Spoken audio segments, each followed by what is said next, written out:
ಪುಷ್ಣೀತಾಂ ಮಮ ಸದ್ಬುದ್ಧಿಂ ವೃಷ್ಣಿವಾಸಿಷ್ಠ ವಂಶಜೌ ಲಸತು ಶ್ರೀಮದಾನಂದ ತೀರ್ಥೇಂದುರ್ನೋ ಹೃದಂಬರೆ ಯದ್ವಚಶ್ಚಂದ್ರಿಕಾ ಸ್ವಾಂತ ಸಂತಾಪಂ ವಿನಿಗೃಂತತಿ. ಶ್ರೀ ಗುರುಭ್ಯೋ ನಮಃ. ಪ್ರಶ್ನೆಗಳು ಬಹಳಷ್ಟು ಬಂದಿದ್ದಾವೆ. ಎಲ್ಲ ಪ್ರಶ್ನೆಗಳನ್ನು ಇವತ್ತು ಮತ್ತು ನಾಳೆ 2 ದಿವಸದ ಕಾಲಾವಧಿಯಲ್ಲಿ ಉತ್ತರಿಸುವುದು ಕಷ್ಟ. ಸುಮಾರು 25ರಿಂದ 30 ತನಕದ ಪ್ರಶ್ನೆಗಳು ಈಗ ನನ್ನ ಮುಂದೆ ಇದ್ದಾವೆ. ಅದರಲ್ಲಿ ಹೆಚ್ಚು ಜನಕ್ಕೆ ಸಂಬಂಧಿಸಿದ್ದು ಅನ್ನುವ ದೃಷ್ಟಿಕೋನವನ್ನು ಇಟ್ಟುಕೊಂಡು ವೈಯಕ್ತಿಕವಾಗಿ ವ್ಯಕ್ತಿಗತವಾಗಿ ಬಂದಿರುವ ಪ್ರಶ್ನೆಗಳನ್ನು ಇಲ್ಲಿ ಉತ್ತರಿಸದೆ ಸಾಮುದಾಯಿಕವಾಗಿ ಅನೇಕರಿಗೆ ಉಪಯುಕ್ತ ಅನ್ನುವ ದೃಷ್ಟಿಯಿಂದ ಬಂದಿರುವ ಪ್ರಶ್ನೆಗಳನ್ನಷ್ಟೇ ಎತ್ತಿಕೊಂಡು ನಾನು ಉತ್ತರಿಸುವುದಕ್ಕೆ ಪ್ರಯತ್ನಿಸ್ತೇನೆ. ಬಾಲ್ಯದಲ್ಲಿ ಒಬ್ಬ ಹಿರಿಯ ಯತಿಗಳಿಂದ ಧನ್ವಂತರಿ ಮಂತ್ರೋಪದೇಶವನ್ನು ಪಡೆಯಲಾಗಿತ್ತು. ಕೆಲ ವರ್ಷಗಳ ಕಾಲ ಜಪ ನಡೆಸಿದ್ದು ಆಮೇಲೆ ಬಿಟ್ಟಿದ್ದೇನೆ. ಈಗ ಪುನಃ ಜಪವನ್ನು ಪ್ರಾರಂಭಿಸಬಹುದೇ ಅಥವಾ ಹಿರಿಯರಿಂದ ಪುನಃ ಉಪದೇಶ ಪಡೆಯಬೇಕೇ ಅಂತ ಒಂದು ಪ್ರಶ್ನೆ. ಸಾಮಾನ್ಯವಾಗಿ ಮಂತ್ರಗಳನ್ನು ಜಪಿಸಬೇಕು ಅಂತಾದರೆ ಉಪದೇಶ ಇಲ್ಲದೆ ಜಪಿಸಬಾರದು. ತಂತ್ರಸಾರದಲ್ಲಿ ಹೇಳಿರುವ ಮಂತ್ರಗಳಿರ್ಬೋದು, ವೈದಿಕ ಮಂತ್ರಗಳಿರ್ಬೋದು, ಅಥವಾ ತಾಂತ್ರಿಕ ಮಂತ್ರಗಳು, ಅನೇಕ ಬೀಜಾಕ್ಷರಗಳಿಂದ ಕೂಡಿರತಕ್ಕಂತಹ ತಾಂತ್ರಿಕ ಮಂತ್ರಗಳು. ಈ ಎಲ್ಲ ಮಂತ್ರಗಳನ್ನು ಪಠಿಸಬೇಕಾದರೆ ಗುರುಪದೇಶ ಅನ್ನುವುದು ಅತ್ಯಂತ ಅಪೇಕ್ಷಿತ. ಗುರುಂ ವಿನಾ ವೃಥಾ ಮಂತ್ರ. ಗುರುಪದೇಶ ಇಲ್ಲದೆ ಪಠಿಸಿದ ಮಂತ್ರ ವೃಥಾ, ಅದರಿಂದ ಫಲ ಇಲ್ಲ. ಅಲ್ಲದೆ ಗುರುಂ ವಿನಾ, ನಮಗೆ ಉಪದೇಶ ಕೊಟ್ಟ ಗುರುಗಳನ್ನು ಶ್ರೀ ಗುರುಭ್ಯೋ ನಮಃ ಆದಿಗುರುಭ್ಯೋ ನಮಃ ಅಂತ ಪ್ರಾರಂಭದಲ್ಲಿ ಒಂದು ಬಾರಿ ಸ್ಮರಿಸದೇ ಮಾಡಿದಂತಹ ಮಂತ್ರ ಜಪಕ್ಕೂ ಕೂಡ ಫಲ ಇಲ್ಲ ಅಂತ ಹೇಳ್ತದೆ. ಅದರಿಂದ ಗುರುಪದೇಶ, ಗುರುಸ್ಮರಣೆ ಅನ್ನೋದು ಮಂತ್ರ ಜಪದಲ್ಲಿ ಅದರ ಸಂಪತ್ತಿಯ ದೃಷ್ಟಿಯಿಂದ, ಜಪ ಸಂಪತ್ತಿ, ಜಪಸಿದ್ಧಿಯ ಉದ್ದೇಶದಿಂದ ಬಹಳ ಮುಖ್ಯ. ಗುರುಪದೇಶ ಪಡೆದ ಮೇಲೆ ಜಪ ಮಾಡಬೇಕು ಅನ್ನುವುದು ಕೂಡ ಒಂದು ವಿಧಿ.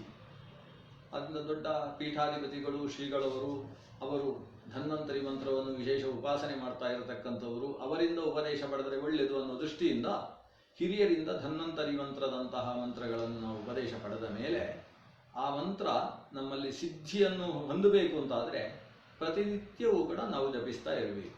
ಕನಿಷ್ಠ 10 ಬಾರಿ ಆದರೂ ಆ ಮಂತ್ರವನ್ನು ಜಪಿಸ್ತಾ ಇದ್ದರೆ ಆ ಉಪದಿಷ್ಟವಾದ ಮಂತ್ರ ನಮ್ಮಲ್ಲಿ ಸಿದ್ಧವಾಗಿ ಇರ್ತದೆ. ಆ ಮಂತ್ರವನ್ನು ಯಾವುದಾದರೂ ಉದ್ದೇಶದಿಂದ ಉಪಯೋಗಿಸಿದರೆ, ಆರೋಗ್ಯಾದ್ಯುದ್ದೇಶೇನ ಉಪಯೋಗಿಸಿದರೆ ಅದು ಫಲಪ್ರದವಾಗ್ತದೆ. ಅದನ್ನು ಉಪದೇಶ ಪಡೆದ ಮಂತ್ರವನ್ನು ನಾವು ನಿತ್ಯ ಜಪಿಸಬೇಕು ಅನ್ನೋದು ವಿಧಿ. ಜಪಿಸುವುದನ್ನು ಬಿಟ್ಟರೆ ಪಾಪ ಏನು ಬರುವುದಿಲ್ಲ. ಯಾಕಂದರೆ ಮಂತ್ರದ ಉಪದೇಶ ಪಡೆದಿದ್ದೇವೆ. ಮಾಡಲೇಬೇಕು ಅನ್ನುವ ನಿತ್ಯಾನುಷ್ಠಾನಕ್ಕೆ ಸಂಬಂಧಪಟ್ಟ ಮಂತ್ರವನ್ನು ಜಪಿಸದೇ ಬಿಟ್ಟ ಪಕ್ಷದಲ್ಲಿ ಪ್ರತ್ಯವಾಯ ಬರ್ತದೆ. ಆದರೆ ಗುರುಗಳಿಂದ ಪಡೆದ ಒಂದು 10-20 ಮಂತ್ರಗಳನ್ನು ಉಪದೇಶ ಪಡೆದಿದ್ದು ಒಂದು ಸಂದರ್ಭದಲ್ಲಿ ಕಾರ್ಯಭಾರದ ಕಾರಣದಿಂದ ಅಷ್ಟೂ ಜಪಿಸುವುದಕ್ಕಾಗುವುದಿಲ್ಲ ಅಂತ ಹೇಳಿ ಅದನ್ನು ಬಿಟ್ಟರೆ, ಜಪಿಸುವುದನ್ನು ಬಿಟ್ಟರೆ ದೋಷ ಏನು ಬರುವುದಿಲ್ಲ. ಆದರೆ ಅದನ್ನು ಜಪಿಸುವುದರಿಂದ ಲಭ್ಯವಾಗಬಹುದಾದಂತಹ ಪುಣ್ಯದಿಂದ ನಾವು ವಂಚಿತರಾಗ್ತೇವೆ. ಈಗ ಬಂದಿರುವ ಪ್ರಶ್ನೆ ಏನು ಅಂದರೆ, ನಾವು ಮಂತ್ರವನ್ನು ಬಿಟ್ಟಿದ್ದೇವೆ, ಈಗ ಮತ್ತೆ ಶುರು ಮಾಡುವುದಕ್ಕೆ ಅವಕಾಶ ಆಗಿದೆ. ಬಹುಶಃ ರಿಟೈರ್ಮೆಂಟ್ ಸಿಕ್ಕಿತು ಅಂತ ಅನಿಸುತ್ತೆ. ಆದ್ದರಿಂದ ಕಾರ್ಯದ ಜವಾಬ್ದಾರಿ ಕಡಿಮೆ ಆಗಿದೆ. ಈಗ ಮತ್ತೆ ಜಪ ಮುಂದುವರಿಸಬೇಕು ಅಂತ ಅನಿಸಿದೆ. ಹೇಗೆ ಮುಂದುವರಿಸುವುದು? ಜಪ ಬಿಟ್ಟದ್ರಿಂದ ಅದರ ಉಪದೇಶದ ಶಕ್ತಿ ಹ್ರಾಸವಾಗಿ ಹೋಗಿದೆ. ಮತ್ತೆ ಜಪಿಸುವುದು ಹೇಗೆ ಅಂತ ಇದಕ್ಕೆ ಶಾಸ್ತ್ರದಲ್ಲಿ ಸ್ಪಷ್ಟವಾಗಿ ಎಲ್ಲಿ ಹೇಳಿದ್ದಾರೆ ಅನ್ನೋದು ನನಗೆ ನೆನಪಿಲ್ಲ. ಆದರೆ ನನ್ನ ಹಿರಿಯರು ಹೇಳ್ತಾ ಇದ್ದದ್ದು, ಜಪವನ್ನು ನಾವು 10 ದಿವಸ ಬಿಟ್ಟರೆ ಮತ್ತೆ ಜಪಿಸುವುದಕ್ಕೆ ಉಪದೇಶದ ಅವಶ್ಯಕತೆ ಇಲ್ಲ, ಮತ್ತೆ ಜಪಿಸಬಹುದು. ಆಶೌಚಾದಿ ಸಂದರ್ಭದಲ್ಲಿ 12 ದಿವಸ ಕೆಲವು ಸಲ ಬಿಡಬೇಕಾದ ಪ್ರಸಂಗ ಬರ್ತದೆ. ಇಂತಹ ಅನಿವಾರ್ಯತೆಯಲ್ಲಿ ಜಪವನ್ನು ಬಿಟ್ಟಾಗ ಆವಾಗ ಮತ್ತೆ ಉಪದೇಶ ಪಡಿಬೇಕಾದ ಅವಶ್ಯಕತೆ ಇಲ್ಲ. ಇನ್ನೊಂದು ಸಂದರ್ಭವನ್ನು ಅವರು ಹೇಳಿದರು, ಯಾತ್ರೆಯ ಉದ್ದೇಶದಿಂದ, ಯಾತ್ರೆ ಅನ್ನೋದು ಒಂದು ದೀಕ್ಷೆ, ಆ ದೀಕ್ಷೆಯ ಉದ್ದೇಶದಿಂದ ಯಾತ್ರಾ ದೀಕ್ಷೆಯನ್ನು ಕೈಗೊಂಡು ಆತ ಹೊರಟಂತಹ ಸಂದರ್ಭದಲ್ಲಿ ಯಾತ್ರಾ ದೀಕ್ಷೆ ಮುಗಿಸಿ, ಅಂದರೆ ಮನೆಗೆ ಬಂದು ಅದಕ್ಕೊಂದು ಉದ್ಯಾಪನೆ ಮಾಡಿ ಆ ಬದರಿ ಕ್ಷೇತ್ರದ ಅಥವಾ ಗಂಗಾ ತೀರ್ಥವನ್ನು 4 ಜನಕ್ಕೆ ಹಂಚತಕ್ಕಂತಹ ಸಮಾರಾಧನೆಯನ್ನು ನಡೆಸುವಲ್ಲಿಯ ತನಕ ಆತ ಉಪದಿಷ್ಟವಾದ ಮಂತ್ರವನ್ನು, ನಿತ್ಯ ಮಂತ್ರ ಅಲ್ಲ, ಬೇರೆ ವಿಶೇಷ ಉಪದೇಶವನ್ನು ಪಡೆದ ಮಂತ್ರವನ್ನು ಬಿಟ್ಟಿದ್ರೆ ಪುನರುಪದೇಶದ ಅವಶ್ಯಕತೆ ಇಲ್ಲ. ಯಾತ್ರಾ ಅನ್ನೋದು ಒಂದು ದೀಕ್ಷೆ, ಆ ದೀಕ್ಷೆಯ ಸಮಯದಲ್ಲಿ ಉಪದಿಷ್ಟ ಮಂತ್ರವನ್ನು ಬಿಡಬಹುದು. ಆದರೆ ಬೇರೆ ಎಲ್ಲ ಕಾರಣದಿಂದ ಬಿಟ್ಟರೆ ಆವಾಗ ಮತ್ತೆ ಮಂತ್ರವನ್ನು ಸ್ವೀಕರಿಸಬೇಕು ಅಂತಾದರೆ ಹಿರಿಯರಿಂದ ಉಪದೇಶವನ್ನು ಪಡಿಬೇಕು. ಆದರೆ ಇಲ್ಲಿ ಒಂದು ಸಮಸ್ಯೆ ಏನು ಬರ್ತದೆ ಅಂತ ಹೇಳಿದರೆ, ನಾವು ಮಂತ್ರೋಪದೇಶವನ್ನು ಪಡೆದದ್ದು ಬಹಳ ದೊಡ್ಡವರಿಂದ, ಒಬ್ಬ ಪೀಠಾಧಿಪತಿಯಿಂದ. ಈಗ ಮತ್ತೆ ಒಬ್ಬ ಸಾಮಾನ್ಯರಿಂದ ಉಪದೇಶ ಪಡೆಯುವುದು ತಪ್ಪಲ್ವೇ? ದೊಡ್ಡವರಿಂದ ಉಪದೇಶ ಪಡೆದ ಮೇಲೆ ಚಿಕ್ಕವರಿಂದ ಉಪದೇಶ ಪಡಿಬಾರದು ಅಂತುಂಟು. ಚಿಕ್ಕವರಿಂದ ಉಪದೇಶವನ್ನು ಪಡೆದ ಮಂತ್ರವನ್ನು ದೊಡ್ಡವರಿಂದ ಮತ್ತೊಮ್ಮೆ ಉಪದೇಶ ಪಡೆದು ತಮ್ಮ ಶಕ್ತಿ ವೃದ್ಧಿಗೋಸ್ಕರ ಉಪದೇಶ ಪಡೆಯುವುದಕ್ಕೆ ಅವಕಾಶ ಇದೆ. ಆದರೆ ಈಗ ಅವರು ಕೊಟ್ಟದ್ದನ್ನು ನಾವು ಇನ್ನೊಬ್ಬರಿಂದ ಉಪದೇಶ ಪಡೆಯುವುದು ಹೇಗೆ ಅಂತ ಒಂದು ಸಮಸ್ಯೆ ಬರ್ತದೆ. ಅದಕ್ಕೆ ನಾನು ಸೂಚಿಸುವ ಉಪಾಯ ಏನು ಅಂತ ಹೇಳಿದರೆ, ನನ್ನಿಂದ ಇಂಥದ್ದು ಅಪಚಾರ ನಡೆದಿದೆ, ಉಪದಿಷ್ಟವಾದಂತಹ ಮಂತ್ರದ ಜಪವನ್ನು ಇಲ್ಲಿಯ ತನಕ ನಾನು ಬಿಟ್ಟಿದ್ದೇನೆ ಅನ್ನುವುದನ್ನು ಮನಪೂರ್ವಕವಾಗಿ ನನ್ನ ತಪ್ಪಾಗಿದೆ ಅಂತ ಭಾವಿಸಿಕೊಂಡು ನಾನೀಗ ಜಪವನ್ನು ಮುಂದುವರಿಸಬೇಕು ಅಂತಿದ್ದೇನೆ. ಪೂಜ್ಯ ಗುರುಗಳು ಅವತ್ತು ಉಪದೇಶ ಮಾಡಿದ್ದಾರೆ, ಮುಂದುವರಿಸಬೇಕು. ಆ ದೃಷ್ಟಿಯಿಂದ ದೇವರಿಗೆ ಭಕ್ತಿಯಿಂದ ಪ್ರಣಾಮವನ್ನು ಸಲ್ಲಿಸಿ ಇವತ್ತು ಹೊಸದಾಗಿ ಮತ್ತೆ ಜಪವನ್ನು ಶುರು ಮಾಡ್ತೇನೆ. ಬಿಟ್ಟದ್ದು ಒಂದು ದೋಷವಾಗಿದೆ ನನಗೆ. ಯಾಕಂದರೆ ಮತ್ತೆ ಜಪ ಶುರು ಮಾಡುವ ಸಂದರ್ಭದಲ್ಲಿ ಆ ಉಪದೇಶದ ಶಕ್ತಿ ಹ್ರಾಸ ಅನ್ನುವ ದೋಷ ಇದೆ. ಅದಕ್ಕೋಸ್ಕರ ನಾನು ಪ್ರಾಯಶ್ಚಿತ್ತ ರೂಪದಲ್ಲಿ 100 ಬಾರಿ ಗಾಯತ್ರಿ ಜಪ ಮಾಡ್ತೇನೆ ಅಂತ ಹೇಳಿ ಪ್ರಾಯಶ್ಚಿತ್ತ ಸ್ವರೂಪದಿಂದ ಶತಸಂಖ್ಯೆಯ ಗಾಯತ್ರಿ ಜಪವನ್ನು ಮಾಡಿಕೊಂಡು ದೇವರ ಮುಂದೆ ಲಿಖಿತವಾದದ್ದು ಅಥವಾ ತನ್ನ ಮನಸ್ಸಿನಲ್ಲಿ ಆ ಮಂತ್ರದ ಪೂರ್ತಿ ಸ್ತೋತ್ರ, ಅದರ ಧ್ಯಾನ ಅದೆಲ್ಲ ಇದೆ ಅಂತ ಆದರೆ ಅದನ್ನು ದೇವರ ಮುಂದೆ ಒಂದು ಬಾರಿ ಹೇಳಿಕೊಂಡು ಮತ್ತೆ ಮಂತ್ರ ಜಪವನ್ನು ಶುರು ಮಾಡಬಹುದು. ಅದರಿಂದ ದೋಷವಾಗದು, ಮತ್ತೆ ಪುಣ್ಯ ಪ್ರಾಪ್ತಿಯಾಗತಕ್ಕಂತಹ ಅವಕಾಶ ಇದೆ. ದೊಡ್ಡವರಿಂದ ಉಪದೇಶ ಪಡೆದದ್ದನ್ನು ಮತ್ತೆ ಚಿಕ್ಕವರಿಂದ ಉಪದೇಶ ಪಡಿಬಾರದು ಅನ್ನುವ ಆದೇಶ ಅದು ಗ್ರಂಥಸ್ಥವಾದದ್ರಿಂದ ಆ ದೃಷ್ಟಿಯಿಂದ ಈ ಪರಿಹಾರವನ್ನು ನಾನು ಹೇಳಿದ್ದೇನೆ. ದೇವರ ಮುಂದೆ ಕುಳಿತು ಮತ್ತೊಮ್ಮೆ ಪಠಿಸಿ ಮತ್ತೆ ಜಪವನ್ನು ಮುಂದುವರಿಸತಕ್ಕಂತಹ ಕ್ರಮವನ್ನು ಅನುಷ್ಠಾನ ಮಾಡುವುದು ಒಳ್ಳೆಯದು.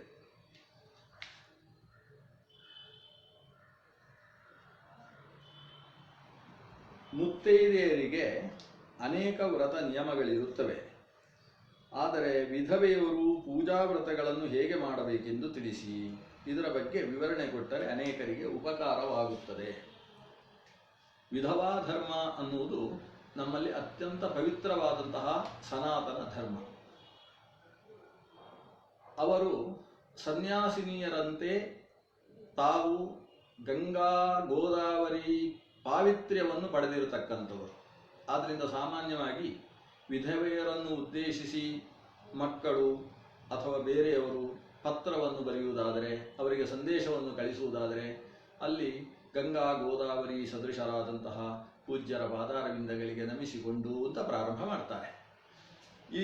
ಅವರು ಸನ್ಯಾಸಿನಿ ಧರ್ಮವನ್ನು ಅನುಷ್ಠಾನ ಮಾಡಬೇಕು ಅಂತ ಧರ್ಮಶಾಸ್ತ್ರಗಳು ಹೇಳ್ತಾರೆ. ಅಂದರೆ ವಿರಕ್ತ ಜೀವನವನ್ನು ತಾವು ಅನುಷ್ಠಾನ ಮಾಡಬೇಕು. ಇದು ಕೂಡ ತುಂಬ ಸಂತಸವನ್ನು ಕೊಡ್ತಕ್ಕಂಥದ್ದು. ನಾವು ಸಾಮಾನ್ಯವಾಗಿ ಇವತ್ತು ಭೋಗ ಜೀವನದಲ್ಲಿ ಆನಂದವನ್ನು ಪಡೆದು ನಮಗೆ ಅಭ್ಯಾಸವಾಗಿ ಹೋಗಿದೆ. ವಿರಕ್ತಿಯಲ್ಲಿ, ವೈರಾಗ್ಯದಲ್ಲಿ ಅದೆಂಥ ಸಂತೋಷ ಇದೆ ಅನ್ನುವುದನ್ನು, ಅದನ್ನು ಆ ರೀತಿ ಜೀವನ ಪದ್ಧತಿಯನ್ನು ರೂಢಿಸಿಕೊಂಡು ಸಾಗಿದಾಗ ಅರ್ಥವಾಗ್ತದೆ. ಅಲ್ಲಿ ಕಣ್ಣೀರು ಹಾಕುವಂತಹ ಜೀವನ ಅಲ್ಲ. ವೈಧವ್ಯ ಅನ್ನುವುದು ಅನಿವಾರ್ಯವಾಗಿ ದೇವರು ಕೊಟ್ಟರು ಅಂತಾದ ಪಕ್ಷದಲ್ಲಿ ಆವಾಗ ನಾವು ಇದು ಕೂಡ ಭಗವಂತನ ಸೇವೆಗೆ ಒಂದು ಅವಕಾಶ ಅಂತಲೇ ಭಾವಿಸಿಕೊಳ್ಬೇಕು. ದೇವರು ಕೊಟ್ಟದ್ದು ಯಾವುದೂ ಕೂಡ ನಮ್ಮ ಕರ್ಮಕ್ಕೆ ಅನುಗುಣವಾಗಿಯೇ ಇರುವುದರಿಂದ ಅದೊಂದು ಸೇವೆಗೆ ಅವಕಾಶ. ಆದ್ದರಿಂದ ಈ ಸಂದರ್ಭದಲ್ಲಿ ಅವರು ಆದಷ್ಟು ವಿರಕ್ತರಾಗಿ ತಾವು ಭಗವದ್ ಆರಾಧನೆಯನ್ನು, ದೇವರ ಮಂತ್ರ ಜಪಗಳನ್ನು, ಗೋಪೀಚಂದನಾದಿಗಳನ್ನು ಧಾರಣೆ ಮಾಡತಕ್ಕಂತಹ ವಿಧಾನಗಳನ್ನು ಇದನ್ನೆಲ್ಲ ನಡೆಸಿಕೊಂಡಿರತಕ್ಕಂಥದ್ದು ಅನ್ನೋದು ಒಂದು. ಇದರಿಂದ ಪತಿಗೂ ಕೂಡ ಉತ್ತಮ ಲೋಕ ಪ್ರಾಪ್ತಿಯಾಗಬೇಕು ಅನ್ನುವ ಸಂಕಲ್ಪವೂ ಕೂಡ ಅವರಲ್ಲಿರುವಂಥದ್ದು ಅತ್ಯಂತ ಉಚಿತವಾದದ್ದು. ಇದರ ಜೊತೆಗೆ ಸಾಮಾನ್ಯವಾಗಿ ಸುವಾಸಿನಿಯರು ನಡೆಸತಕ್ಕಂತಹ ವ್ರತ ವಿಶೇಷಗಳು, ಗೌರಿ ಗುರುಮಂತ್ರ ಜಪ ಇತ್ಯಾದಿಗಳನ್ನು ಇವರು ನಡೆಸಿದ ರೀತಿಯಲ್ಲಿ ನಡೆಸುವುದಕ್ಕೆ ಅವಕಾಶ ಇಲ್ಲ. ಆದರೂ ಗುರುಪದಿಷ್ಟವಾಗಿರತಕ್ಕಂತಹ ಕೃಷ್ಣ ಮಂತ್ರ ಇತ್ಯಾದಿಗಳನ್ನು ಅವರು ಯಥಾಸಂಭವ ಯಥಾಶಕ್ತಿ ಜಪಿಸುವುದಕ್ಕೆ ಅವಕಾಶ ಇದೆ. ಇದಕ್ಕಿಂತಲೂ ವಿಶೇಷವಾಗಿ ಅವರು ಪರಿಶುದ್ಧವಾದಂತಹ ಜೀವನವನ್ನು ನಡೆಸ್ತಾ ಇರುವುದರಿಂದ ಅವರಿಗೆ ವೇದ ಮಂತ್ರಗಳನ್ನು ಬಿಟ್ಟು ಉಳಿದ ಹಾಗೆ ಪುರಾಣ ಇತಿಹಾಸಗಳಲ್ಲಿ ಬಂದಿರತಕ್ಕಂತಹ ಮಂತ್ರ ವಿಶೇಷಗಳನ್ನು ಕೂಡ ಅನುಸಂಧಾನ ಮಾಡುವುದಕ್ಕೆ ಅವಕಾಶಗಳಿದ್ದಾವೆ. ಹೆಚ್ಚು ಹೆಚ್ಚು ಶಾಸ್ತ್ರ ವಿಚಾರಗಳನ್ನು, ಪುರಾಣ ಕಥೆಗಳನ್ನು ಶ್ರವಣ ಮಾಡುವುದರ ಮೂಲಕ ಅದರಲ್ಲಿ ಹೆಚ್ಚು ಸಾಧನೆಯನ್ನು ಮಾಡಿ ತಾವು ಕೂಡ 4 ಜನಕ್ಕೆ ತಾವು ತಿಳಿದದ್ದನ್ನು ಪಾಠ ಹೇಳುವ ದೃಷ್ಟಿಯಿಂದಲೂ ಕೂಡ ತಮ್ಮನ್ನು ವಿನಿಯೋಗಿಸಿಕೊಳ್ಳುವುದಕ್ಕೆ ಅವರಿಗೆ ವಿಶೇಷವಾದಂತಹ ಅವಕಾಶಗಳಿದ್ದಾವೆ.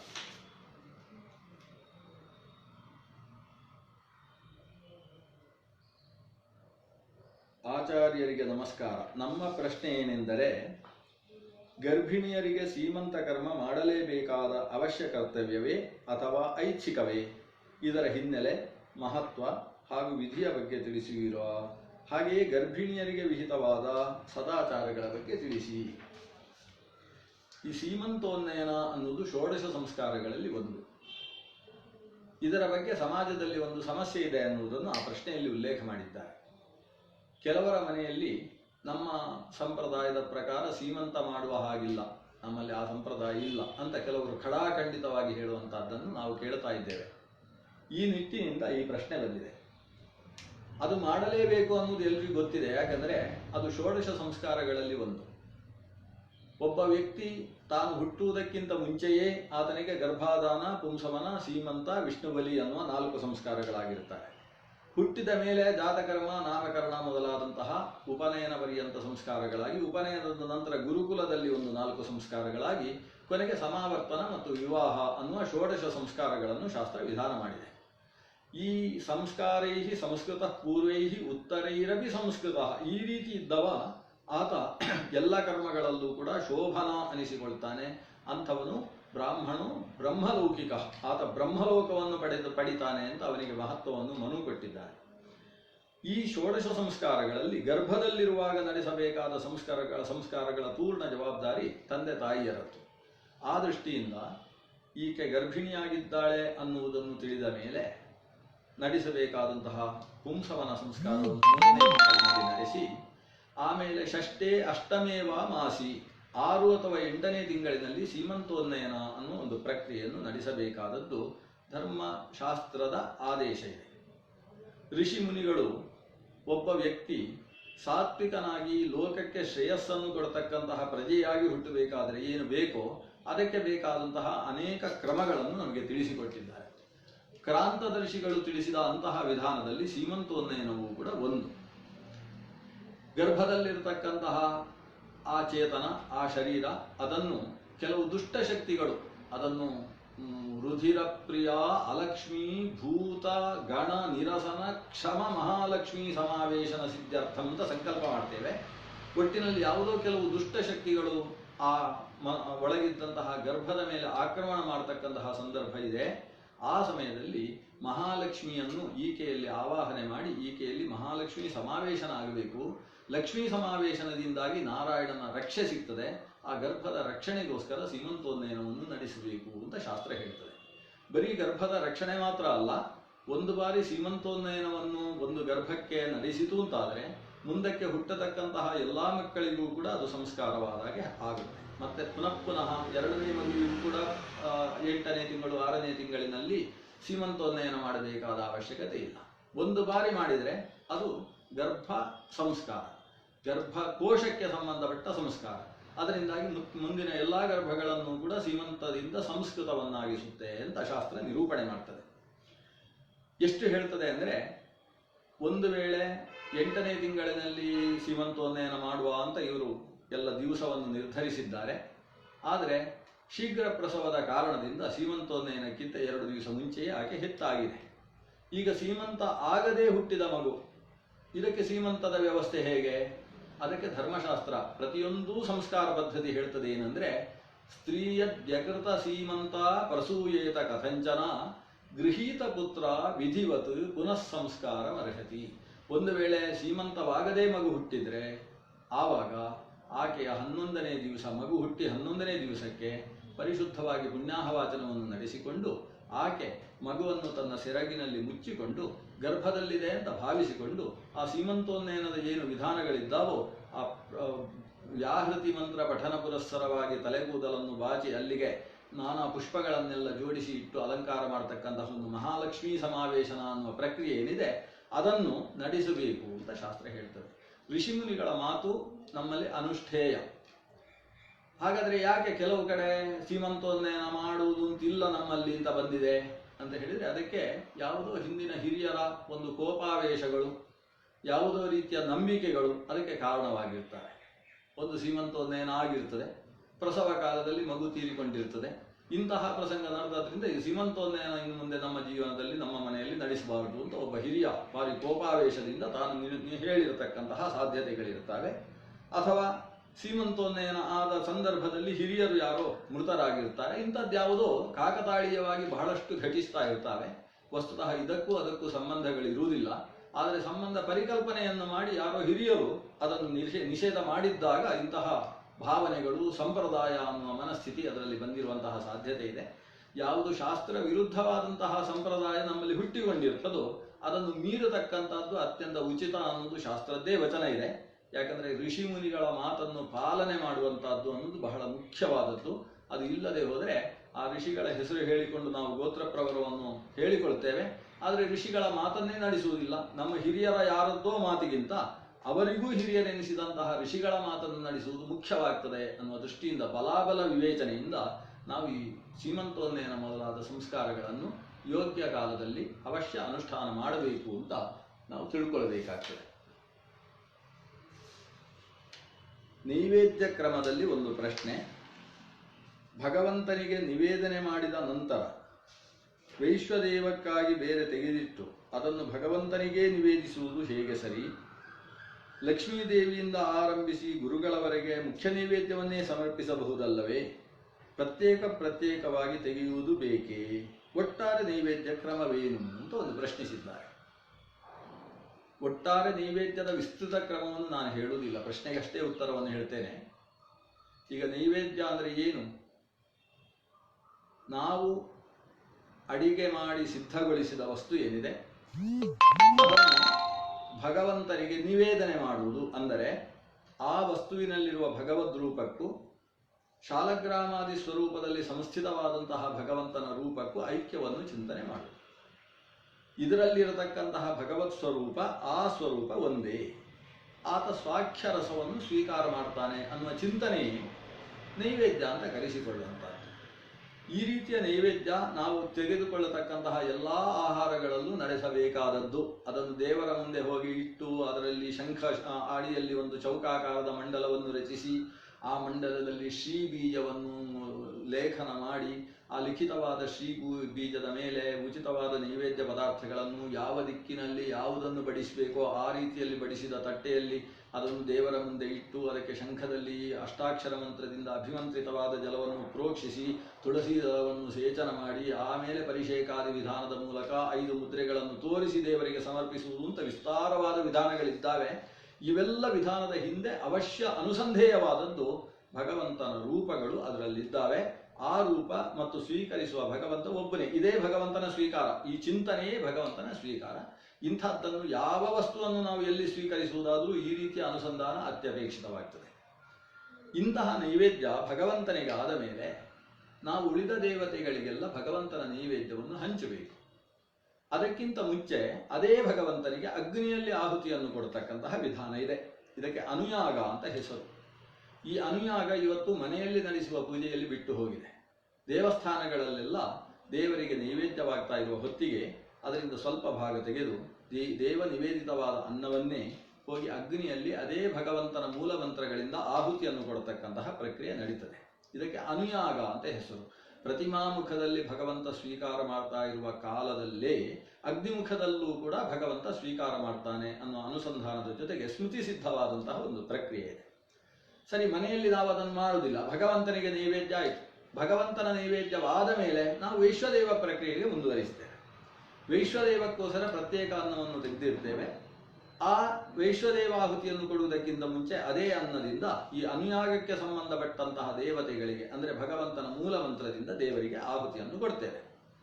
ಪ್ರತಿಮಾಮುಖದಲ್ಲಿ ನಿವೇದನೆ ಮಾಡಿದಂತಹ ವಸ್ತುವನ್ನೇ ನಾನು ಅಗ್ನಿಮುಖದಲ್ಲಿ ಸ್ವೀಕರಿಸ್ತೇನೆ ಅಂತ ಭಗವಂತನೇ ಹೇಳ್ತಾನೆ. ನನಗೆ ಅಲ್ಲಿ ನಾನು ತಗೊಂಡಿದ್ದೇನೆ, ಬಿಟ್ಟದ್ದು ಅದು ನನ್ನದೇ ಎಂಜಲು ಅಂತ ದೇವರು ಅಂದುಕೊಳ್ಳುವುದಿಲ್ಲ. ದೇವರು ತಾನು ಪ್ರತಿಮಾಮುಖದಲ್ಲಿ ಯಾವುದನ್ನು ದೃಷ್ಟಿಯಿಂದ ಸ್ವೀಕರಿಸ್ತಾನೆ, ದೃಷ್ಟಿಯವ ಸ್ವೀಕರೋಮ್ಯಹಂ ಅಂತ ಸ್ವೀಕರಿಸಿದ್ದಾನೆ, ಅದನ್ನು ಮತ್ತೆ ಅಗ್ನಿಮುಖದಿಂದ ಉಳಿಸದೇ ಇರುವ ಹಾಗೆ ಸ್ವೀಕಾರ ಮಾಡ್ತಾರೆ. ಅಗ್ನಿಮುಖದಲ್ಲಿ ಕೊಟ್ಟ ಮೇಲೆ ಏನು ಅವಶಿಷ್ಟ ಇದೆ ಆ ಅವಶಿಷ್ಟವನ್ನು ಮತ್ತೆ ಅದೇ ಭಗವಂತ ಬ್ರಾಹ್ಮಣ ಮುಖದಲ್ಲಿ ಸ್ವೀಕಾರ ಮಾಡ್ತಾನೆ. ಹೀಗೆ ಭಗವಂತನಿಗೆ 3 ಮುಖ, ಪ್ರತಿಮಾಮುಖ, ಅಗ್ನಿಮುಖ, ವಿಪ್ರಮುಖ ಅಂತ 3 ಮುಖ. ಅದರಲ್ಲಿ ಮೇಲಿನ ಮುಖದಲ್ಲಿ ಕೊಟ್ಟದ್ದನ್ನೇ ಅಗ್ನಿಮುಖದಲ್ಲಿ ಸ್ವೀಕರಿಸುವುದು, ಅಲ್ಲಿಂದ ಉಳಿದದ್ದನ್ನೇ ತಾನು ವಿಪ್ರಮುಖದಲ್ಲಿ ಸ್ವೀಕಾರ ಮಾಡ್ತಾನೆ. ಆದ್ರಿಂದ ಅಲ್ಲಿ ಪ್ರತಿಮೆಯಲ್ಲಿ ದೇವರಿಗೆ ನೈವೇದ್ಯ ಮಾಡಿದ ಮೇಲೆ ಅದೇ ದೇವರಿಗೆ ಓಂ ಓಂ ನಮೋ ನಾರಾಯಣಾಯ ಸ್ವಾಹ ಅಂತ ಹೇಳಿ ಮತ್ತೆ ಅಗ್ನಿಯಲ್ಲಿ ಕೊಡುವಂತಹದ್ದು ಹೇಗೆ ಸರಿ ಅಂತ ಪ್ರಶ್ನಿಸುವುದು ಬೇಡ. ಶಾಸ್ತ್ರದಲ್ಲಿ ಹಾಗೆ ಮಾಡತಕ್ಕದ್ದು ಒಂದು ಆದೇಶ ಮಾಡಿದೆ, ಆದ್ರಿಂದ ಹಾಗೆ ಆಹುತಿಯನ್ನು ಕೊಡಬೇಕು. ದೇವರು ಅದನ್ನು ಹಾಗೆ ಸ್ವೀಕಾರ ಮಾಡ್ತಾರೆ. ಇದರ ನಂತರ ಪ್ರಶ್ನೆ ಬಂದದ್ದು, ದೇವರಿಗೆ ನೈವೇದ್ಯವಾಯಿತು, ಅಗ್ನಿಯಲ್ಲೂ ಕೊಟ್ಟದ್ದಾಯಿತು, ಆಮೇಲೆ ಮುಖ್ಯ ಪ್ರಾಣ ದೇವರಿಗೆಲ್ಲ ಆಹುತಿ ಕೊಡಬೇಕು, ಮಹಾಲಕ್ಷ್ಮಿಗೆ ನಾವು ನೈವೇದ್ಯ ಮಾಡಬೇಕು. ಹೀಗೆ ಎಲ್ಲ ಪ್ರತ್ಯೇಕ ಮಾಡಿ ಲಕ್ಷ್ಮಿಗೊಂದು, ಪ್ರಾಣನಿಗೊಂದು, ಆಮೇಲೆ ರುದ್ರದೇವರಿಗೆ ಮತ್ತೊಂದು, ನಮ್ಮಲ್ಲಿ ಗಣಪತಿಯ ಒಂದು ಪ್ರತಿಮೆ ಇದೆ, ಗಣಪತಿಗೆ ಮತ್ತೊಂದು, ಇನ್ನೊಂದು ನಾಗದೇವರದ್ದು ಪ್ರತ್ಯೇಕ ಇತ್ತು ಅಂತಾದರೆ ಅದಕ್ಕೊಂದು, ಹೀಗೆ ನೈವೇದ್ಯವನ್ನು ಅನೇಕ ಪಾಲು ಮಾಡಬೇಕು. ಅಥವಾ ದೇವರಿಗೆ ನೈವೇದ್ಯ ಆದ ಮೇಲೆ ಆ ನೈವೇದ್ಯವನ್ನೇ ಉಳಿದದ್ದು ಅಷ್ಟೂ ನೈವೇದ್ಯವನ್ನು ಎಲ್ಲ ದೇವತೆಗಳಿಗೂ ಕೂಡ ಒಟ್ಟಿಗೆ ನೈವೇದ್ಯ ಮಾಡಿಬಿಡಬಹುದು ಅಂತ ಒಂದು ಪ್ರಶ್ನೆ. ಇಲ್ಲಿ ಹೇಗೆ ಮಾಡಬೇಕು ಅನ್ನೋದಕ್ಕಿಂತ ಹೇಗೆ ಅನುಸಂಧಾನ ಇರಬೇಕು ಅನ್ನೋದು ಬಹಳ ಪ್ರಮುಖವಾಗ್ತದೆ. ಇವತ್ತು ಎಲ್ಲ ಕಡೆಯಲ್ಲೂ ಸಂಪ್ರದಾಯ ಅನೇಕ ವಿಭಾಗಗಳನ್ನು ಮಾಡಿಕೊಂಡು ನೈವೇದ್ಯ ಮಾಡತಕ್ಕಂಥದ್ದಿದೆ. ಪ್ರಮುಖವಾಗಿ ಮುಖ್ಯ ಪ್ರಾಣನಿಗೊಂದು ವಿಭಾಗವನ್ನು ನಡೆಸಬೇಕು. ಭಗವಂತನಿಗೆ ನಿವೇದಿತವಾದಂತಹ ಪಾತ್ರೆಯಿಂದ ಮುಖ್ಯ ಪ್ರಾಣನಿಗೆ ಒಂದು ಪ್ರತ್ಯೇಕೀಕೃತವಾದದ್ದನ್ನು ನೈವೇದ್ಯ ಮಾಡಬೇಕು. ಮುಖ್ಯ ಪ್ರಾಣನಿಗೆ ನೈವೇದ್ಯವಾದ ಮೇಲೆ ಉಳಿದೆಲ್ಲ ದೇವತೆಗಳಿಗೆ ತೀರ್ಥವನ್ನು ಕೊಟ್ಟು ಕೈ ಮುಗಿದರೆ ಸಾಕಾಗ್ತದೆ. ಪ್ರತ್ಯೇಕ ನೈವೇದ್ಯವನ್ನು ಮಾಡಬೇಕಾದಂತಹ ಅವಶ್ಯಕತೆ ಇಲ್ಲ. ರಮಾ ಬ್ರಹ್ಮಾದಯೋ ದೇವಾಹ ಸನಕಾದ್ಯ ಶುಕಾದಯ ಶ್ರೀನೃಸಿಂಹ ಪ್ರಸಾದೋಯಂ ಸರ್ವೇ ಗೃಹಂತು ವೈಷ್ಣವಾಹ ಅಂತ ಒಂದು ಪ್ರತ್ಯೇಕ ಪಾತ್ರೆಯಲ್ಲಿ ತೆಗೆದಿಟ್ಟು ಅದಕ್ಕೆ ತೀರ್ಥವನ್ನು ಹಾಕತಕ್ಕಂತಹ ಸಂಪ್ರದಾಯ ಅನೇಕ ಪ್ರದೇಶದಲ್ಲಿದೆ. ಆದ್ದರಿಂದ ಇದನ್ನು ಅನುಷ್ಠಾನ ಮಾಡತಕ್ಕಂಥದ್ದು ಉಚಿತ. ಅದರಿಂದ ಈ ಪ್ರಶ್ನೆಗೆ ನಾನು ಇಷ್ಟೇ ಉತ್ತರ ಕೊಡ್ತೇನೆ. ಅನೇಕ ವಿಧಾನದಲ್ಲಿ ಅದನ್ನು ಮಾಡಲಿಕ್ಕೆ ಬರ್ತದೆ. ಆ ದೇವತೆಗಳ ತಾರತಮ್ಯ ಜ್ಞಾನ ಬೇಕು. ಆದರೆ ಉಳಿದೆಲ್ಲ ದೇವತೆಗಳಿಗೆ ನಿವೇದಿಸಿದ್ದನ್ನು ನಾವು ಸ್ವೀಕರಿಸಬಹುದೋ ಅನ್ನುವುದು ಕೂಡ ಒಂದು ಶಾಸ್ತ್ರದಲ್ಲಿ ಪ್ರಶ್ನೆ ಇದೆ. ಪಾವನಂ ವಿಷ್ಣು ನೈವೇದ್ಯಂ ಸುಭೋಜ್ಯಂ ಋಷಿಭಿ ಸ್ಮೃತಂ ಅನ್ಯದೇವಸ್ಯ ನೈವೇದ್ಯಂ ಭುಕ್ತ್ವಾ ಚಾಂದ್ರಾಯಣಂ ಚರೇತ್ ಇತ್ಯಾದಿ ಮಾತುಗಳನ್ನು ಸ್ವಲ್ಪ ವಿಮರ್ಶೆ ಮಾಡಿ ಗಮನಿಸಿದರೆ ನಾವು ಭಗವಂತನಿಗೆ ನೈವೇದ್ಯ ಮಾಡಿ ಮುಖ್ಯ ಪ್ರಾಣನಿಗೆ ನೈವೇದ್ಯ ಮಾಡಿದ್ದನ್ನು ಸ್ವೀಕಾರ ಮಾಡಬೇಕು. ಪಾವನಂ ಅಂದರೆ ಪವನನಿಗೆ ಸಂಬಂಧಪಟ್ಟದ್ದನ್ನು ವಿಷ್ಣು ನೈವೇದ್ಯವನ್ನು ನಾವು ಸ್ವೀಕರಿಸಬೇಕು. ಅದು ಬಿಟ್ಟು ಅನ್ಯದೇವಸ್ಯ ನೈವೇದ್ಯಂ ಭುಕ್ತ್ವಾ ಚಾಂದ್ರಾಯಣಂ ಚರೇತ್, ಯಾವ್ಯಾವುದೋ ದೇವರಿಗೆ ಮಾಡಿದ ನೈವೇದ್ಯವನ್ನು ಸ್ವೀಕರಿಸಿದರೆ ಅದು ಪ್ರಾಯಶ್ಚಿತ್ತವನ್ನು ಮಾಡಿಕೊಳ್ಳಬೇಕಾದಂತಹ ತಪ್ಪಾಗ್ತದೆ ಅಂತ ಹೀಗೆಲ್ಲ ಮಾತುಗಳಿದ್ದಾವೆ. ಆದ್ದರಿಂದ ಸಾಮಾನ್ಯವಾಗಿ ಪ್ರಾಣನಿಗೆ ನೈವೇದ್ಯ ಮಾಡಿದ ಮೇಲೆ ಆ ದೊಡ್ಡ ಪಾತ್ರೆಯ ನೈವೇದ್ಯವನ್ನು ಉಳಿದ ದೇವತೆಗಳಿಗೆ ಮಾಡುವಂತಹದ್ದಿಲ್ಲ. ಅದಕ್ಕೋಸ್ಕರ ಅವರಿಗೆಲ್ಲ ಮಾಡುವುದಕ್ಕೋಸ್ಕರ ಒಂದು ಪ್ರತ್ಯೇಕ ಪಾತ್ರದಲ್ಲಿ ತೆಗೆದಿಟ್ಟು ಆ ಪ್ರತ್ಯೇಕ ಪಾತ್ರದಲ್ಲಿದ್ದದ್ದನ್ನು ಎಲ್ಲ ದೇವತೆಗಳನ್ನು ಆಲೋಚನೆ ಮಾಡಿ ಶ್ರೀನೃಸಿಂಹ ಪ್ರಸಾದೋಯಂ ಸರ್ವೇ ಗೃಹಂತು ವೈಷ್ಣವಾಹ ಅಂತ ಎಲ್ಲರಿಗೆ ಸಮುದಾಯದಲ್ಲಿ ನೈವೇದ್ಯ ಮಾಡತಕ್ಕಂಥದ್ದು ಸಾಕಾಗ್ತದೆ.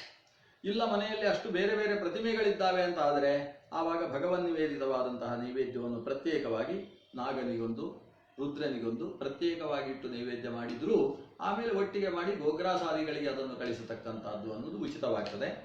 ಆದರೆ ನಮ್ಮ ಭೋಜನಕ್ಕೋಸ್ಕರ ನಾವು ಸ್ವೀಕರಿಸಬೇಕಾದ ಅನ್ನ ಅದು ಭೋಜ್ಯ ಅಂತ ಅನಿಸಬೇಕಾದರೆ ಭಗವಂತನಿಗೆ ಮತ್ತು ಪ್ರಾಣನಿಗೆ ನೈವೇದ್ಯವಾಗಿರತಕ್ಕಂಥದ್ದು ಅತ್ಯಂತ ಮುಖ್ಯ.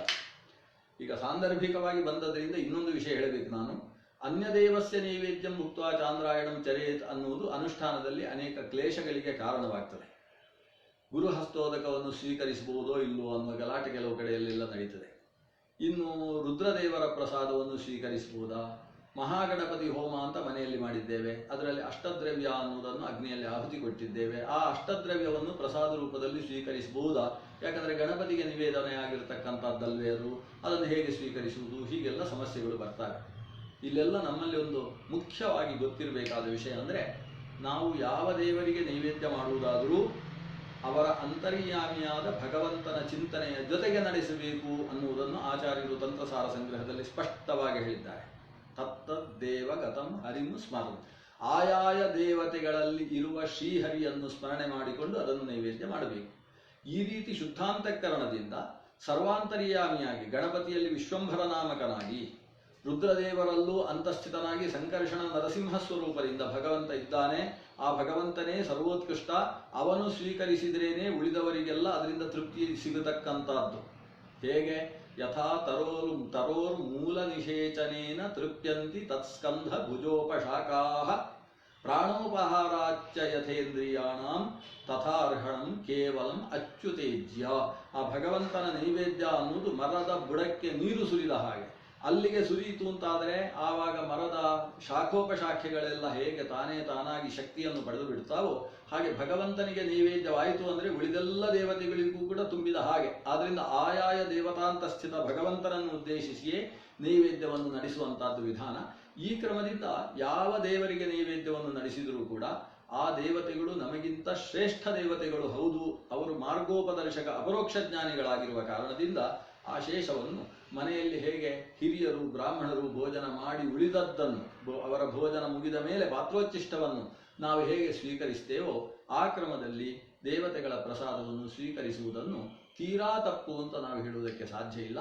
ಇನ್ನು ಪರಮ ಭಾಗವತ ಧರ್ಮವನ್ನು ಅನುಷ್ಠಾನ ಮಾಡತಕ್ಕಂತಹ ಪರಮಹಂಸರು ಅವರು ಆಚಾರ್ಯರು ನಿರೂಪಿಸಿದ ಆದೇಶವನ್ನು ಅನುಸರಿಸಿ ಮುಖ್ಯ ಪ್ರಾಣದೇವರ ನಂತರದಲ್ಲಿ, ಅರ್ಥಾತ್ ಯಾರಲ್ಲಿ ಕಲಿ ಆವೇಶಕ್ಕೆ ದೈತ್ಯಾವೇಶಕ್ಕೆ ಅವಕಾಶ ಇದೆಯೋ ಪರಶುಕ್ಲರಲ್ಲದ ದೇವತೆಗಳ ನೈವೇದ್ಯವನ್ನು ಸ್ವೀಕರಿಸದೇ ಇರುವುದನ್ನು ಅಂಗೀಕಾರ ಮಾಡಬಹುದಾದರೂ ಲೌಕಿಕ ಜೀವನದಲ್ಲಿರತಕ್ಕಂತಹ ಗೃಹಸ್ಥರು ಭಕ್ತಿಯಿಂದ ಶ್ರದ್ಧೆಯಿಂದ ಅಂತರ್ಯಾಮಿ ತತ್ವದ ಚಿಂತನೆಯ ಜೊತೆಗೆ ನಡೆಸಿದ ಎಲ್ಲಾ ದೇವತೆಗಳ ನೈವೇದ್ಯವನ್ನು ಸ್ವೀಕರಿಸುವುದಕ್ಕೆ ಅವಕಾಶ ಮಾಡಿಕೊಳ್ಳುವುದು ಉಚಿತ ಅನ್ನುವುದು ನನ್ನ ಅಭಿಪ್ರಾಯ.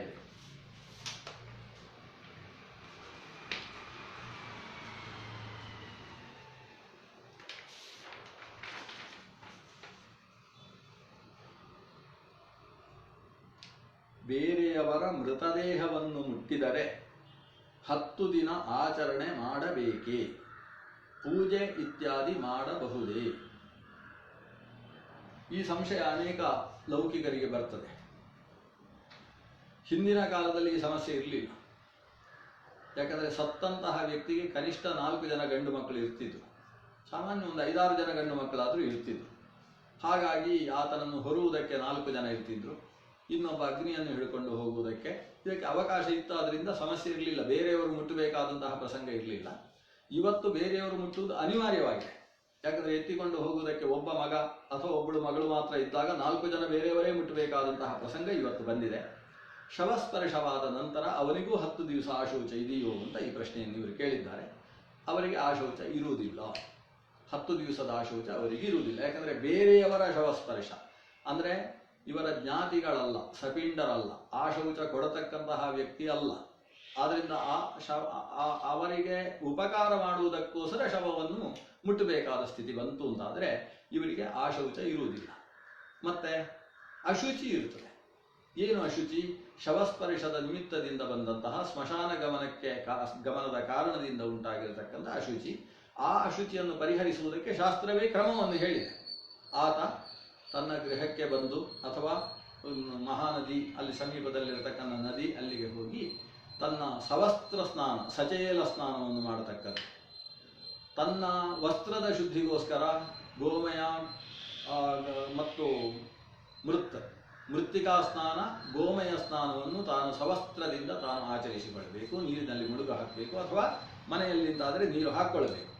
ಈ ರೀತಿ ಸ್ನಾನ ಮಾಡಿದ ನಂತರದಲ್ಲಿ 2 ಬಾರಿ ಆಚಮನವನ್ನು ಮಾಡಿ 12 ಬಾರಿ ಪ್ರಾಣಾಯಾಮವನ್ನು ಮಾಡಿ ತಾನು ಘೃತಪ್ರಾಶನವನ್ನು ಮಾಡಬೇಕು. ಪಂಚಗವ್ಯ ಪ್ರಾಶನದ ಅವಶ್ಯಕತೆಯೂ ಕೂಡ ಇಲ್ಲ. ಘೃತಪ್ರಾಶನ ಯಜ್ಞೋಪವೀತವನ್ನು ಬದಲಿಸಿಕೊಳ್ಳಬೇಕು. ಘೃತಪ್ರಾಶನವನ್ನು ಮಾಡಿ ಯಜ್ಞೋಪವೀತವನ್ನು ಬದಲಿಸಬೇಕು. ಇಲ್ಲಿ ಘೃತಕ್ಕೆ ಅಷ್ಟು ಮಹತ್ವ ಇದೆ. ಗೋಘೃತ ತುಪ್ಪ ಅದು ಪಂಚಗವ್ಯಗಳಲ್ಲಿ ಒಂದು. ಹೇಗೆ ಗೋಮೂತ್ರಾದಿಗಳ ಪ್ರಾಶನದಿಂದ ವಿಶೇಷ ಫಲವನ್ನು ಹೇಳಿದ್ದಾರೋ, ಇಲ್ಲಿ ಶವಸ್ಪರ್ಶದ ನಿಮಿತ್ತ ಉಂಟಾದ ಅಶುಚಿಯ ಶುದ್ಧಿಗೋಸ್ಕರ ಆತ ಘೃತಪ್ರಾಶನವನ್ನು ಮಾಡಬೇಕು. ಘೃತಪ್ರಾಶನ ಮಾಡಿ ಮತ್ತೆ 2 ಆಚಮನವನ್ನು ಮಾಡಿದ ಅಂತಾದರೆ ಆತನಿಗೆ ಮತ್ತೆ ಎಲ್ಲ ಕರ್ಮಾನುಷ್ಠಾನಗಳಲ್ಲೂ ಕೂಡ ಅಧಿಕಾರ ಬಂದು ಹೋಗುತ್ತೆ. ಶವಸ್ಪರ್ಶದ ನಿಮಿತ್ತದಿಂದ ಅವನಿಗೆ ಜ್ಞಾತಿಗಳಿಗಿರುವ ಆಶೌಚದ ಹಾಗೆ ಆಶೌಚ ಉಂಟಾಗುವುದಿಲ್ಲ. ಶವಸ್ಪರ್ಶ ನಿಮಿತ್ತದಿಂದ ಉಂಟಾದ ಅಶುಚಿತ್ವ ಇಷ್ಟು ಅನುಷ್ಠಾನದಿಂದ ಪರಿಹಾರ ಆಗ್ತದೆ.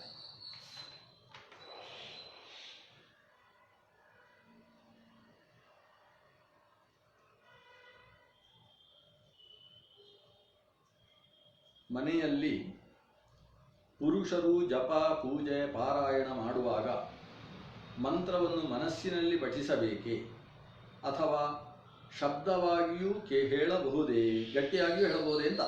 ಏಕೆಂದರೆ ಕೆಲವು ಮಂತ್ರಗಳನ್ನು ಸ್ತ್ರೀಯರು ಇತರ ದಿನಗಳಲ್ಲಿ ಕೇಳಬಾರದು, ಅದರಿಂದ ದೋಷ ಬರುತ್ತದಲ್ಲವೇ ಅಂತ ಒಂದು ಪ್ರಶ್ನೆ ಕೇಳಿದ್ದಾರೆ.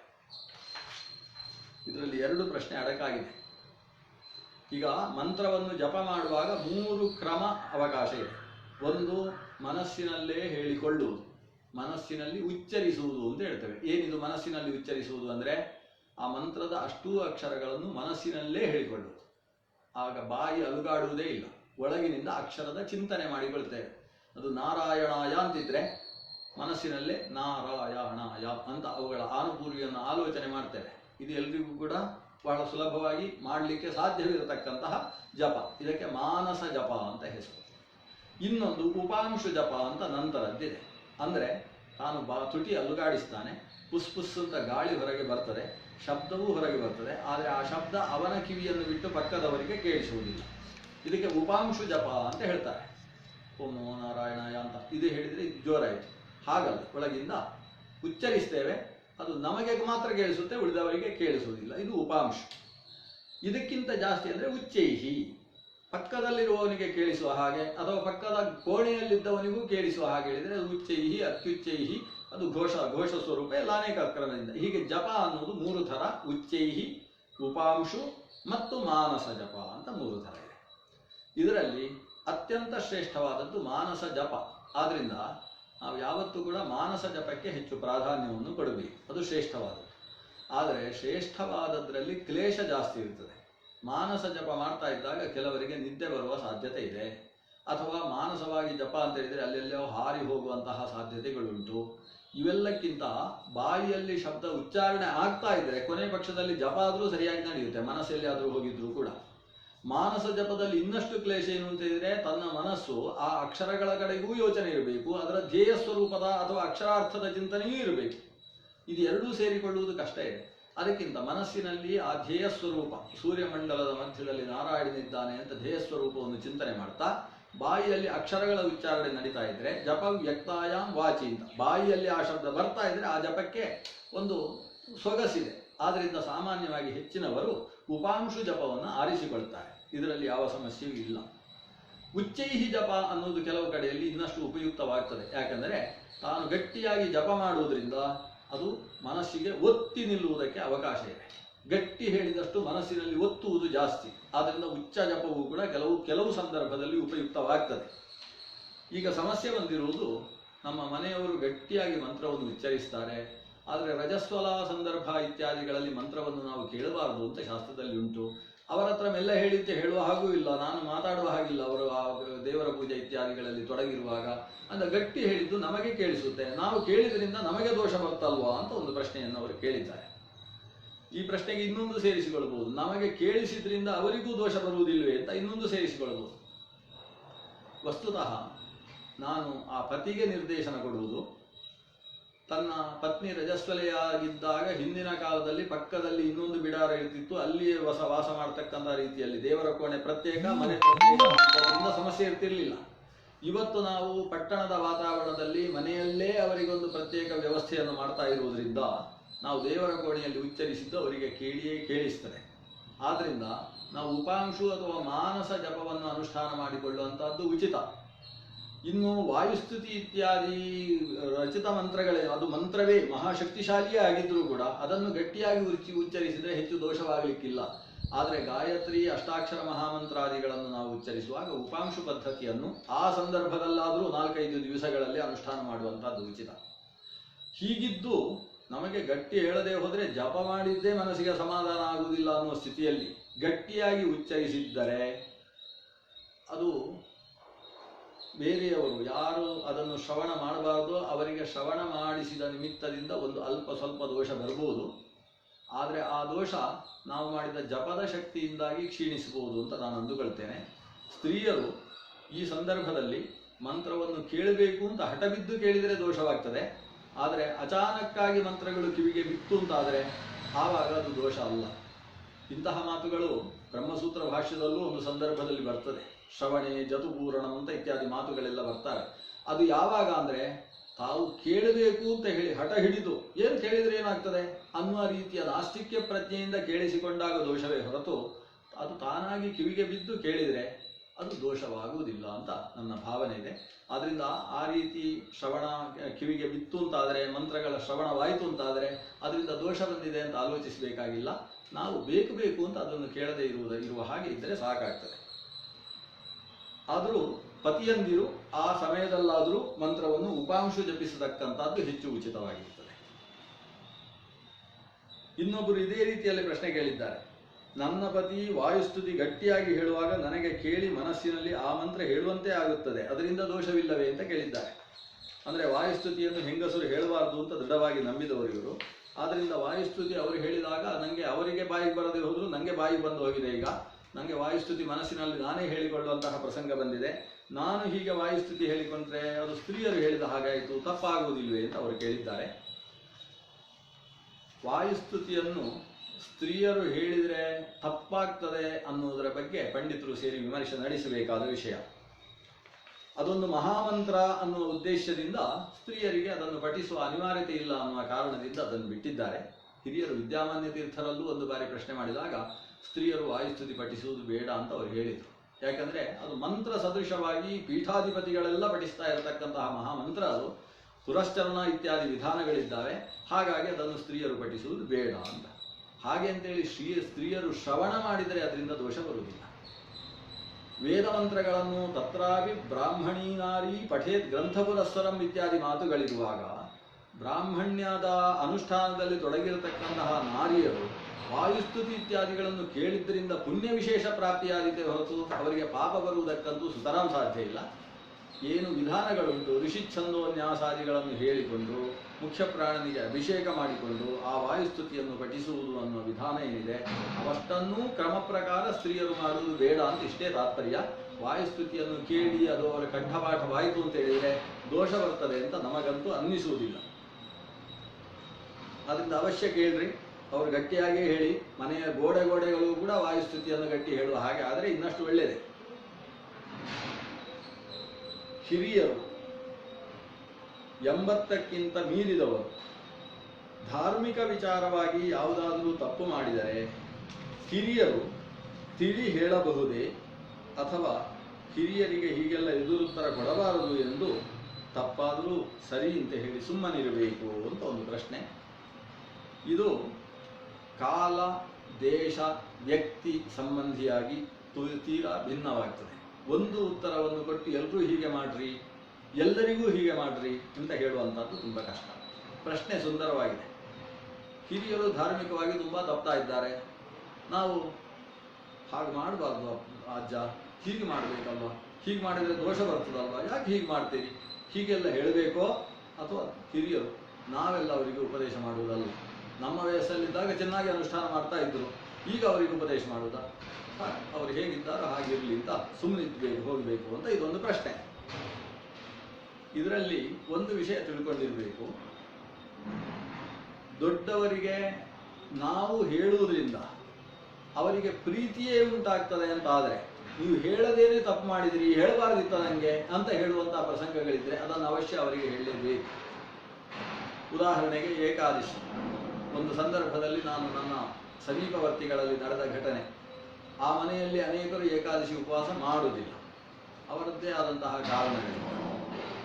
ಆದರೆ ಅವರ ಹಿರಿಯರು, ಸುಮಾರು 75-80 ವಯಸ್ಸಿನ ಹಿರಿಯರು, ಅವರು ಏಕಾದಶಿ ತಪ್ಪಿಸುವ ಹಾಗಿಲ್ಲ, ಪರಿಶುದ್ಧವಾಗಿ ಅನುಷ್ಠಾನ ಮಾಡ್ತಾರೆ. ಒಂದು ದಿವಸ ಏಕಾದಶಿ, ಅವರು ಪಾಪ ಪಂಚಾಂಗದ ಸರಿಯಾದ ಗಮನವಿಲ್ಲದೆ ಅವತ್ತು ದಶಮಿ ಅಂತ ತಿಳ್ಕೊಂಡು ತಾವು ತಮ್ಮ ಮನೆಯವರೆಲ್ಲ ಹೇಗೆ ಉಪಹಾರ ಬೆಳಗ್ಗೆ ಸ್ವೀಕಾರ ಮಾಡಿದ್ದಾರೆ ಹಾಗೆ ಉಪಹಾರ ಸ್ವೀಕಾರ ಮಾಡಿದ್ದಾರೆ. ವಸ್ತುತಃ ಮನೆಯವರಿಗೆಲ್ಲ ಗೊತ್ತು ಅವತ್ತು ಏಕಾದಶಿ ಅಂತ.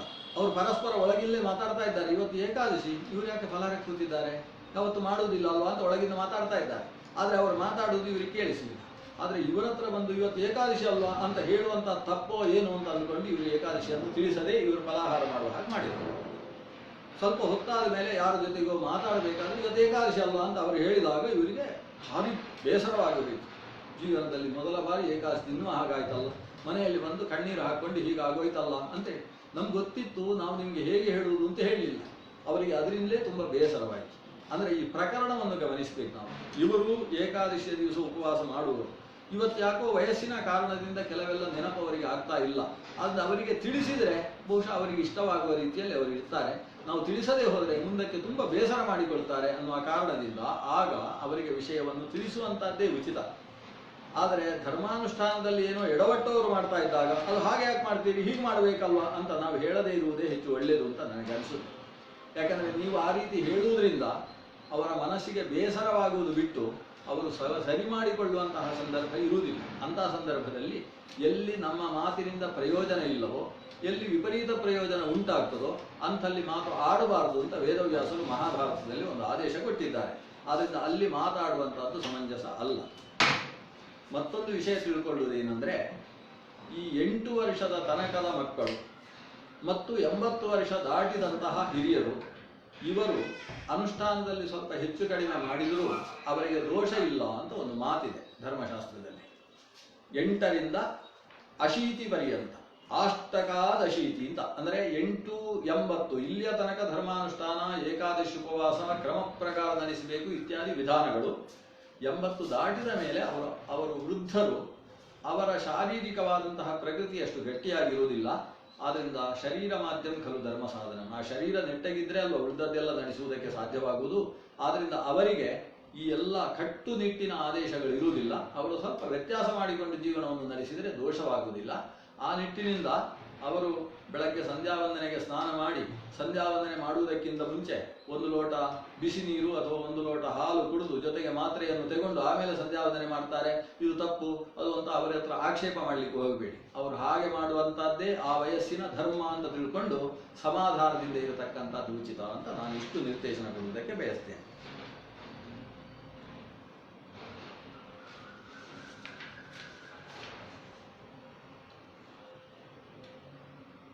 ಒಂದು ನಿನ್ನೆ ನಾನು ಉತ್ತರಿಸಿದ್ದರ ಬಗ್ಗೆ ತಮ್ಮ ಅಭಿಪ್ರಾಯವನ್ನು ಒಬ್ಬರು ಬರೆದು ಕಳಿಸಿದ್ದಾರೆ. ಉತ್ತರಕ್ಕೆ ಸಂಬಂಧಿಸಿದ ಹಾಗೆ ನಿನ್ನೆ ಒಂದು ಪ್ರಶ್ನೆಯನ್ನು ಕೇಳಿದರು. ಮಗಳನ್ನು ಪ್ರಸವಿಸಿರತಕ್ಕಂತಹ ಮಗಳನ್ನು ಮನೆಗೆ ಕರ್ಕೊಂಡು ಬಂದಿದ್ದೇವೆ. ಆ ಮಗುವಿಗೆ 11ನೇ ದಿವಸ ಆಗುವ ದಿವಸವೇ ನಮ್ಮ ಮನೆಯಲ್ಲಿ ಹಿರಿಯರ ಶ್ರಾದ್ದ ಇದೆ. ಮಗುವಿಗೆ ನಾಮಕರಣಾದಿ ವಿಧಾನ ಹೇಗೆ ಅಂತ ಒಂದು ಸಮಸ್ಯೆಯನ್ನು ಅವರು ಮುಂದಿಟ್ಟಿದ್ರು. ನಾನು ಅದಕ್ಕೆ ಉತ್ತರಿಸಬೇಕಾದರೆ, ಅವತ್ತು ಶುದ್ಧಿಗೆ ಬೇಕಾದಂತಹ ವಿಧಾನ ಪುಣ್ಯಾಹವಾಚನಾದಿ ವಿಧಾನ ಮಾಡಿಕೊಳ್ಳಿ, ನಾಮಕರಣವನ್ನು ಮುಂದಿನ ಕಾಲದಲ್ಲೂ ನಡೆಸುವುದಕ್ಕೆ ಅವಕಾಶ ಇದೆ, ಅವತ್ತೇ ಮಾಡಬೇಕು ಅನ್ನೋ ಅನಿವಾರ್ಯತೆ ಇಲ್ಲ. ಮನೆಯಲ್ಲಿ ಶ್ರಾದ್ದ ಪ್ರಕ್ರಿಯೆ ಇರುವುದರಿಂದ ನಾಮಕರಣದ ಪೂರ್ತಿ ವಿಧಾನಗಳು ಸ್ಪಷ್ಟ ಸರಿಯಾಗಿ ನಡೆಯುವುದಕ್ಕೆ ಅವಕಾಶ ಆಗುವ ಹಾಗೆ ಮುಂದಿನ ಬೇರೆ ದಿವಸದಲ್ಲಿ ನಡೆಸಿಕೊಳ್ಳಿ ಅಂತ ಉತ್ತರವನ್ನು ಕೊಟ್ಟಿದ್ದೆ. ಅವರು ನಾವದನ್ನು ಬೇರೆ ರೀತಿಯಲ್ಲಿ ಅನುಷ್ಠಾನ ಮಾಡುವ ಹಾಗೆ ನಮ್ಮ ಪುರೋಹಿತರು ಹೇಳಿದರು, ಹಾಗೆ ಮಾಡಿದ್ದೇವೆ ಅಂತ ಹೇಳಿದ್ದಾರೆ. ಅತ್ಯಂತ ಸುಂದರವಾದ ಕ್ರಮವನ್ನು ಅನುಷ್ಠಾನ ಮಾಡಿದ್ದಾರೆ. ಅವರು ಹೀಗೆ ಹೇಳ್ತಾರೆ, ನಮಗೆ ತಿಳಿದ ಹಿರಿಯರು ಹಾಗೂ ಕೆಲವು ಪುರೋಹಿತರ ಸಲಹೆ ಪಡೆದು ನಮಗೆ ಪುರುಡು ಇಲ್ಲದಿದ್ದರಿಂದ ಮಗಳನ್ನು ಗಂಡನ ಮನೆಗೆ ತಾತ್ಕಾಲಿಕವಾಗಿ 9ನೇ ದಿವಸವೇ ಕಳುಹಿಸಿ 10ನೇ ದಿನ ಸುಖ ಪುಣ್ಯಾರ್ಚನೆ ಮಾಡಿಸಿ, ಅದು 11ನೇ ದಿವಸ ಆಗಬೇಕು, ಆಮಶ್ರಾದ್ದವನ್ನು ಮಾಡಿದೆವು. ಯಥಾಪ್ರಕಾರ 11ನೇ ದಿನ ಮತ್ತು ಗಂಡನ ಮನೆಯಲ್ಲಿ ನಾಮಕರಣ ಕಾರ್ಯ ಮಾಡಿ ಮುಗಿಸಿದರು. ಇದರ ಬಗ್ಗೆ ನಿಮ್ಮ ಅಭಿಪ್ರಾಯ ದಯವಿಟ್ಟು ತಿಳಿಸಿ ಅಂತ. ಅವರು ಹೀಗೆ ಮಾಡಿರಬೇಕು. ನಾನು ಇಲ್ಲಿ ಅವರು ಬರೆದಿರುವಂಥದ್ದು ಸ್ವಲ್ಪ ವ್ಯತ್ಯಾಸ ಇರುವ ಸಾಧ್ಯತೆ ಇದೆ. ಬಹುಶಃ ಪುರೋಹಿತರು ನಿರ್ದೇಶನ ಕೊಟ್ಟ ಹಾಗೆ ಯಾವ ದಿವಸ ನಾಮಕರಣದ ದಿನವೋ 11ನೇ ದಿವಸ, ಆ ದಿವಸವೇ ಇವರ ಮನೆಯಲ್ಲಿ ಶ್ರಾದ್ದ ಇರುವುದರಿಂದ ಈ ಮಗಳನ್ನು ಗಂಡನ ಮನೆಗೆ ಕಳಿಸಿದ್ದಾರೆ. ಇದು ಉಚಿತ. ಯಾವಾಗ ಅಕ್ಕಪಕ್ಕದಲ್ಲಿ ಒಂದೇ ಊರಿನಲ್ಲಿ ಗಂಡನ ಮನೆ ಇದ್ದಾಗ ಇದು ಶಕ್ಯವಾಗ್ತದೆ. ಅದು ಗುಲ್ಬರ್ಗದಿಂದ ಹೆಣ್ಣು ತಂದದ್ದು ಬೆಂಗಳೂರಿನಲ್ಲಿ ನಾಮಕರಣ ಅಂತ ಹೇಳಿದ್ರೆ ತುಂಬ ಕಷ್ಟವಾದೀತು. ಹತ್ತಿರವೇ ಒಂದೇ ಮಲ್ಲೇಶ್ವರಂ ಮತ್ತು ಬನಶಂಕರಿ ಅನ್ನುವ ಸ್ಥಿತಿ ಇದ್ದಾಗ ಇದು ಶಕ್ಯವಾಗ್ತದೆ. ಅಲ್ಲಿ ಗಂಡನ ಮನೆಗೆ ಕಳಿಸಿದ್ದೇವೆ. ಈ ಮನೆಯಲ್ಲಿ ಹೇಗೂ ಕೂಡ ಅಶುಚಿ ಇಲ್ಲ, ಇವರಿಗೆ ಹೇಗೂ ವೃದ್ಧಿ ಕುರುಡು ಇತ್ಯಾದಿಗಳಿಲ್ಲ. ಆದ್ದರಿಂದ ಇಲ್ಲಿ ಶ್ರಾದ್ದ ನಡೆಸಿದ್ವಿ, ಅದೇ ದಿವಸ ಅಲ್ಲಿ ನಾಮಕರಣಾದಿಗಳನ್ನು ನಡೆಸಿದ್ರು ಅಂತ. ಇದು ತಪ್ಪೇನೂ ಅಲ್ಲ. ಯಾಕಂದ್ರೆ ಈ ಶ್ರಾದ್ದದಲ್ಲಿ ಆಕೆಗೆ ಇಲ್ಲಿ ಕರ್ತೃತ್ವ ಸಂಬಂಧಿಯಾದ ಸಂಬಂಧ ಏನು ಇಲ್ಲ. ಆದ್ರಿಂದ ಅಲ್ಲಿ ಪ್ರತ್ಯೇಕವಾಗಿ ನಾಮಕರಣ, ಇಲ್ಲಿ ಶ್ರಾದ್ದ ಅಂತ ನಡೆದದ್ದು ಸಮಂಜಸವಾಗಿದೆ. ಇದರಲ್ಲಿ ಏನು ದೋಷ ಇಲ್ಲ. ಇದು ಸರಿಯಾಗಿ ತಿಳಿಸಿದ್ದಾರೆ, ಸರಿಯಾಗಿ ನಡೆದಿದೆ. ನಾನು ಅದೇ ಮನೆಯಲ್ಲಿ ಇರಬೇಕಾದ ಅನಿವಾರ್ಯತೆ ಇದ್ದ ಪಕ್ಷದಲ್ಲಿ ಹೇಗೆ ನಡ್ಕೊಳ್ಳಬೇಕು ಅನ್ನುವುದನ್ನು ನಾನು ನನ್ನ ಉತ್ತರದಲ್ಲಿ ನಿರೂಪಿಸಿದ್ದೇನೆ. ಇನ್ನೊಂದು, ದಶಾವತಾರಗಳಲ್ಲಿ ಬರುವಂತಹ ಬೌದ್ಧಾವತಾರ ಯಾವುದು? ಬಹಳಷ್ಟು ಜನ ಗೌತಮ ಬುದ್ಧ ಎಂದು ಹೇಳುತ್ತಾರೆ. ಇದು ಸರಿಯೋ? ದಯವಿಟ್ಟು ಮಾರ್ಗದರ್ಶನ ನೀಡಿ ಅಂತ. ಇದು ಸ್ವಲ್ಪ ಆಚಾರ್ಯರು ನಿರೂಪಿಸಿದ ಕ್ರಮದಲ್ಲಿ ವಿಮರ್ಶೆ ಮಾಡಿಕೊಳ್ಳಬೇಕಾದ ವಿಷಯ ಇದೆ. ದಶಾವತಾರಗಳಲ್ಲಿ ಬೌದ್ಧಾವತಾರ ಯಾವುದು ಅಂತ. ವಸ್ತುತಃ ಈ 10 ಅವತಾರಗಳಲ್ಲಿ ಅತ್ಯಂತ ಅಲ್ಪ ಕಾಲದಲ್ಲಿ ಲೋಕದಲ್ಲಿ ಪ್ರಕಟವಾದಂತಹ ಭಗವಂತನ ಅವತಾರ ಅದು ಬೌದ್ಧಾವತಾರ. ಕೆಲವು ದಿವಸಗಳ ತನಕ ಅಷ್ಟೇ ಪ್ರಕಟವಾದಂತಹ ರೂಪ. ಈ ಬೌದ್ಧಾವತಾರದ ವಿಷಯದಲ್ಲಿ ಭಾಗವತದಲ್ಲಿ ಸುಮಾರು ಅರ್ಧ ಶ್ಲೋಕಗಳು ಮಾತ್ರ ಬರ್ತವೆ, ಹೆಚ್ಚು ವಿಸ್ತಾರ ಇಲ್ಲ. ಭಾಗವತದಲ್ಲಿ ಬಂದ ಮಾತು ಬುದ್ಧೋ ನಾಮ್ನ ಜಿನಸುತಃ ಕೀಕಟೇಶು ಭವಿಷ್ಯತಿ, ಮುಂದಕ್ಕೆ ಬೌದ್ಧಾವತಾರ ಆಗುತ್ತೆ ಅಂತ ಅಷ್ಟು ನಿರೂಪಣೆ ಇದೆ. ಆಚಾರ್ಯರು ಬುದ್ಧಾವತಾರದ ವಿಷಯದ ಬೇರೆ ಬೇರೆ ಪುರಾಣಗಳಲ್ಲಿ ಬಂದ ವಿಷಯದ ಸಂಗ್ರಹವನ್ನು ಶ್ರೀಮನ್ ಮಹಾಭಾರತ ತಾತ್ಪರ್ಯ ನಿರ್ಣಯದ ಕೊನೆಯ ಅಧ್ಯಾಯದಲ್ಲಿ 32ನೇ ಅಧ್ಯಾಯದಲ್ಲಿ ಮಾಡಿದ್ದಾರೆ. ಅವರು ಬುದ್ಧನ ಬಗ್ಗೆ ಹೇಳತಕ್ಕಂಥ ವಿಷಯ ಇಷ್ಟು: ಭಗವಂತ ತುಂಬ ಮೋಹಕವಾಗಿ ಈ ರೂಪದಲ್ಲಿ ಕಾಣಿಸಿದ್ದಾನೆ. ಪುಟ್ಟ ಬಾಲಕನಾಗಿ ಆವಿರ್ಭವಿಸಿದ್ದಾನೆ, ಶುದ್ಧೋಧನನ ಮಗನಾಗಿ. ಶುದ್ಧೋಧನ ಅಂದ್ರೂ ಜಿನ ಅಂತ ಹೇಳಿದ್ದು ಒಬ್ಬನೇ, ಅವನಿಗೆ 2 ಹೆಸರುಗಳು. ಅವನ ಮಗನಾಗಿ ಆವಿರ್ಭವಿಸಿದಂತಹ ಮಗು ಅದ್ಭುತವಾದ ಪವಾಡವನ್ನು ತೋರಿಸಿತು. ನಾನೇ ವಿಷ್ಣು, ನಾನೇ ರುದ್ರ, ನಾನು ಎಲ್ಲ ಶಕ್ತಿಯು ನನ್ನಲ್ಲಿದೆ ಅಂತ ಹೇಳಿಕೊಂಡಿತು. ಅಲ್ಲದೆ ಈ ಮಗು ಇಷ್ಟೆಲ್ಲ ಹೇಳಿಕೊಳ್ಳುವಾಗ ಸಾಕ್ಷಾತ್ ದೇವರೇ ಬಂದ್ರಂತೆ. ಬ್ರಹ್ಮ, ವಿಷ್ಣು, ಮಹೇಶ್ವರ, ಇಂದ್ರ ಮೊದಲಾದ ದೇವತೆಗಳು ಬಂದ್ರೆ ಆ ದೇವತೆಗಳನ್ನು ನೋಡಿ ಗಹಗಹಿಸಿ ನಕ್ಕಂತಹ ಈ ಮಗು ಅವರನ್ನೇ ಹೀಯಾಳಿಸಿತು. ಜೊತೆಗೆ ಅವರವರು ಪ್ರಯೋಗ ಮಾಡಿದಂತಹ ಅಸ್ತ್ರಗಳನ್ನೆಲ್ಲ ಮುರಿದು ಶಿವನ ತ್ರಿಶೂಲವನ್ನು, ಮಹಾವಿಷ್ಣುವಿನ ಸುದರ್ಶನ ಚಕ್ರವನ್ನು ಎಲ್ಲವನ್ನೂ ತನ್ನ ಕೆಳಗೆ ಹಾಕೊಂಡು ಮಲ್ಕೊಂಡಿತು.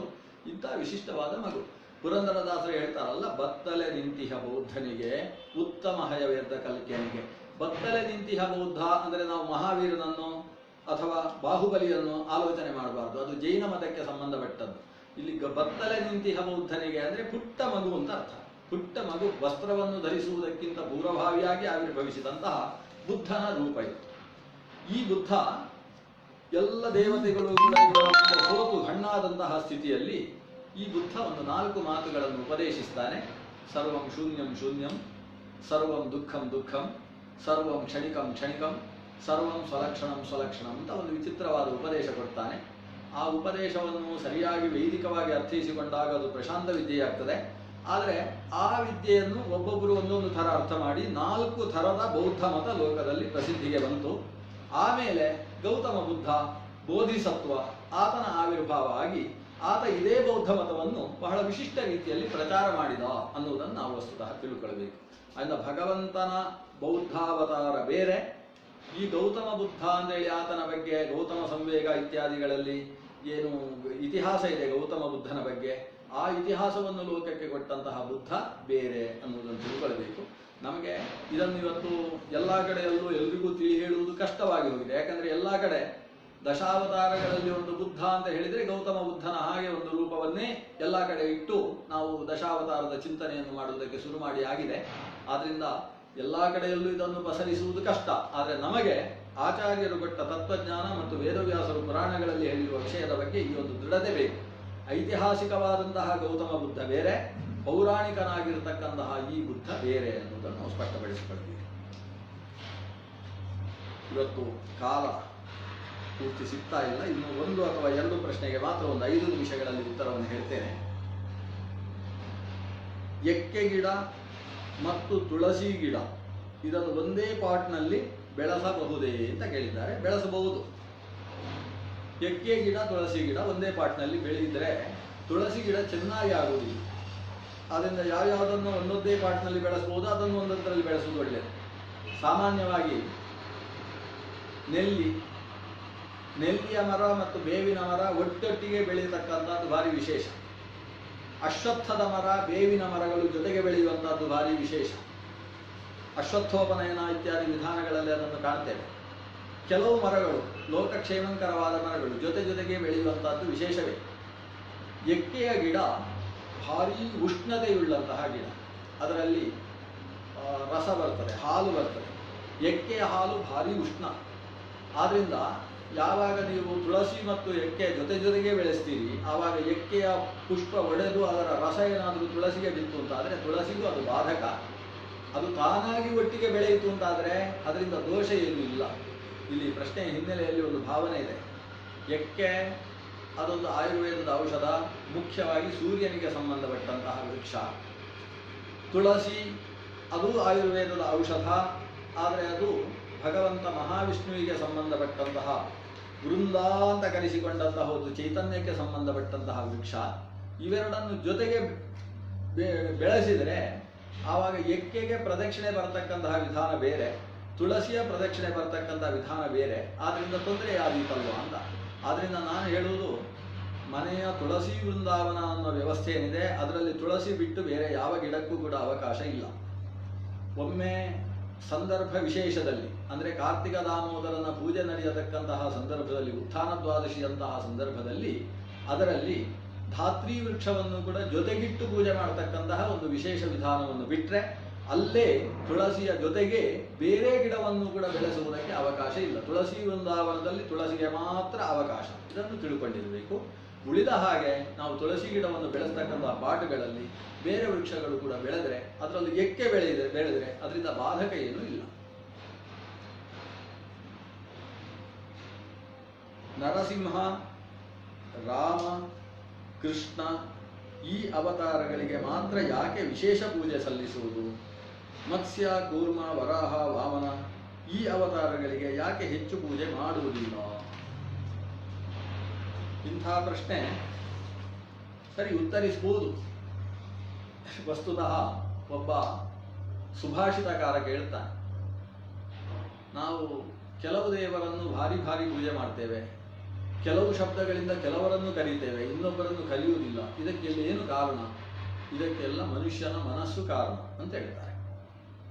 ಇದು ಬಿಟ್ಟು ಬೇರೆ ಉತ್ತರ ಇದೆಯೋ ಅಂತ ಇಲ್ಲಿ ಪ್ರಶ್ನೆ ಇದೆ. ನೋಡಿ, ಅವನು ಹೇಳ್ತಕ್ಕಂಥ ಮಾತು ಜನಾರ್ದನ ಅಂತ ಒಂದು ಶಬ್ದ ಇದೆ, ಸದಾಶಿವ ಅಂತ ಮತ್ತೊಂದು ಶಬ್ದ ಇದೆ. ಈ ಜನಾರ್ದನ ಅಂದರೆ ಶಬ್ದದ ಅರ್ಥ ಏನು? ಜನರನ್ನು ಕೊಲ್ಲುವವ, ಜನಾನ್ ಅರ್ಧಯತಿ. ಅದೇ ಸದಾಶಿವ ಅಂದ್ರೆ ಏನು? ಎಂದೆಂದೂ ಮಂಗಳ ಸ್ವರೂಪಿಯಾಗಿರುವವ. ಶಿವ ಅಂದರೆ ಮಂಗಳ, ಕಲ್ಯಾಣ ಸ್ವರೂಪಿಯಾದವ ಅಂತ ಅರ್ಥ. ನಿಜವಾಗಿ ಈ ಶಬ್ದವನ್ನು ನಾವು ವಿಷ್ಣುವಿನಲ್ಲಿ ಸದಾಶಿವ ಶಬ್ದವನ್ನು ಬಳಸಬೇಕು, ಶಿವನಲ್ಲಿ ಜನಾರ್ದನ ಶಬ್ದವನ್ನು ಬಳಸಬೇಕು. ಶಬ್ದದ ಅರ್ಥ ಹೆಚ್ಚು ಹೊಂದುತ್ತೆ. ಯಾಕಂದರೆ ಶಿವನನ್ನು ಲಯಕಾರಿ, ಸಂಹಾರಕಾರಿ ಅಂತ ಕರೆಯುವುದರಿಂದ ಜನಾರ್ದನ ಅನ್ನೋ ಶಬ್ದ ಅಲ್ಲಿ ಹೆಚ್ಚು ಉಚಿತ. ತಾನು ಕಪಾಲ ರುಂಡಗಳನ್ನು ಧರಿಸಿಕೊಂಡಿರತಕ್ಕಂಥವ, ತಲೆಯಲ್ಲಿ ಜಟಾಜೂಟವನ್ನು ಹಾಗೆ ಬಿಚ್ಚಿಕೊಂಡಿರತಕ್ಕಂಥವ, ನಾಗಯಜ್ಞೋಪವೀತಿಯಾದಂತಹ ವ್ಯಕ್ತಿತ್ವ, ರಕ್ತ ಸೋರತಕ್ಕಂತಹ ಚರ್ಮವನ್ನೇ ಅಂಬರವನ್ನಾಗಿ ಧರಿಸಿರತಕ್ಕಂತಹ ಸ್ವರೂಪದಲ್ಲಿ ನಾವು ಶಿವ ಶಿವ ಅಂತ ಹೇಳುವಂತಹದ್ದು ಹೇಗೆ ಸರಿ? ಅದೇ ಪೀತಾಂಬರಧಾರಿಯಾದಂತಹ ಲಕ್ಷ್ಮೀ ಸಮೇತನಾದಂತಹ ಭಗವಂತನನ್ನು ಶಿವ ಸದಾಶಿವ ಅಂತ ಕರೆಯುವಂತಹದ್ದು ಉಚಿತವಲ್ಲವೇ? ಶಬ್ದದ ದೃಷ್ಟಿಯಿಂದ ಹೀಗೆ ಒಳ್ಳೆಯದಲ್ವಾ ಅಂತ ಒಂದು ಪ್ರಶ್ನೆ ಬಂದರೆ ಅದಕ್ಕೆ ಆತ ಹೇಳ್ತಾನೆ, ಸದಾ ಲಯೋದ್ಯುಕ್ತಕರಂ ಸದಾಶಿವ,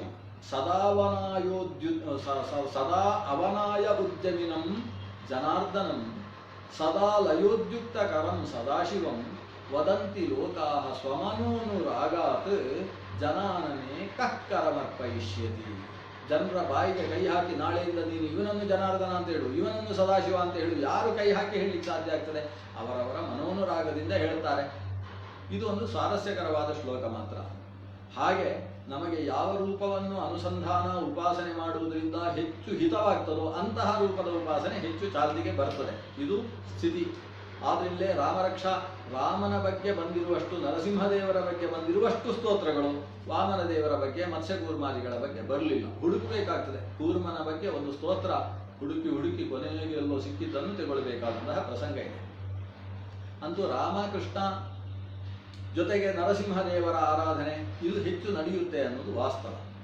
ಇದಕ್ಕೆ ಆಚಾರ್ಯರು ತಂತ್ರಸಾರ ಸಂಗ್ರಹದಲ್ಲಿ ಅನೇಕ ಮಂತ್ರಗಳನ್ನು, ಸುಮಾರು 72 ಮಂತ್ರಗಳನ್ನು ಉಲ್ಲೇಖ ಮಾಡುವಾಗ ನೃಸಿಂಹ ವೃಷ್ಣಿ ಪ್ರವರಾಹ ಅವರು ಆಚಾರ್ಯರು ಉಲ್ಲೇಖ ಮಾಡುವುದು ಇದರಲ್ಲಿ ನರಸಿಂಹ ಮಂತ್ರ, ಶ್ರೀಕೃಷ್ಣ ಮಂತ್ರ, ಇಂತಹ ಮಂತ್ರಗಳು ಇವತ್ತು ಕಲಿಯುಗದಲ್ಲೂ ಕೂಡ ಮಹಾಫಲಪ್ರದಗಳು. ಉಳಿದ ಮಂತ್ರಗಳು ಅದು ಮಹಾಫಲಪ್ರದವೇ, ಆದರೆ ಕಲಿಯುಗದಲ್ಲಿ ಅದರ ವೀರ್ಯ ಕ್ಷೀಣವಾಗಿದೆ, ಅದು ಫಲ ಕೊಡುವಲ್ಲಿ ಶಕ್ತಿಯನ್ನು ಕಳೆದುಕೊಂಡಿದ್ದಾರೆ.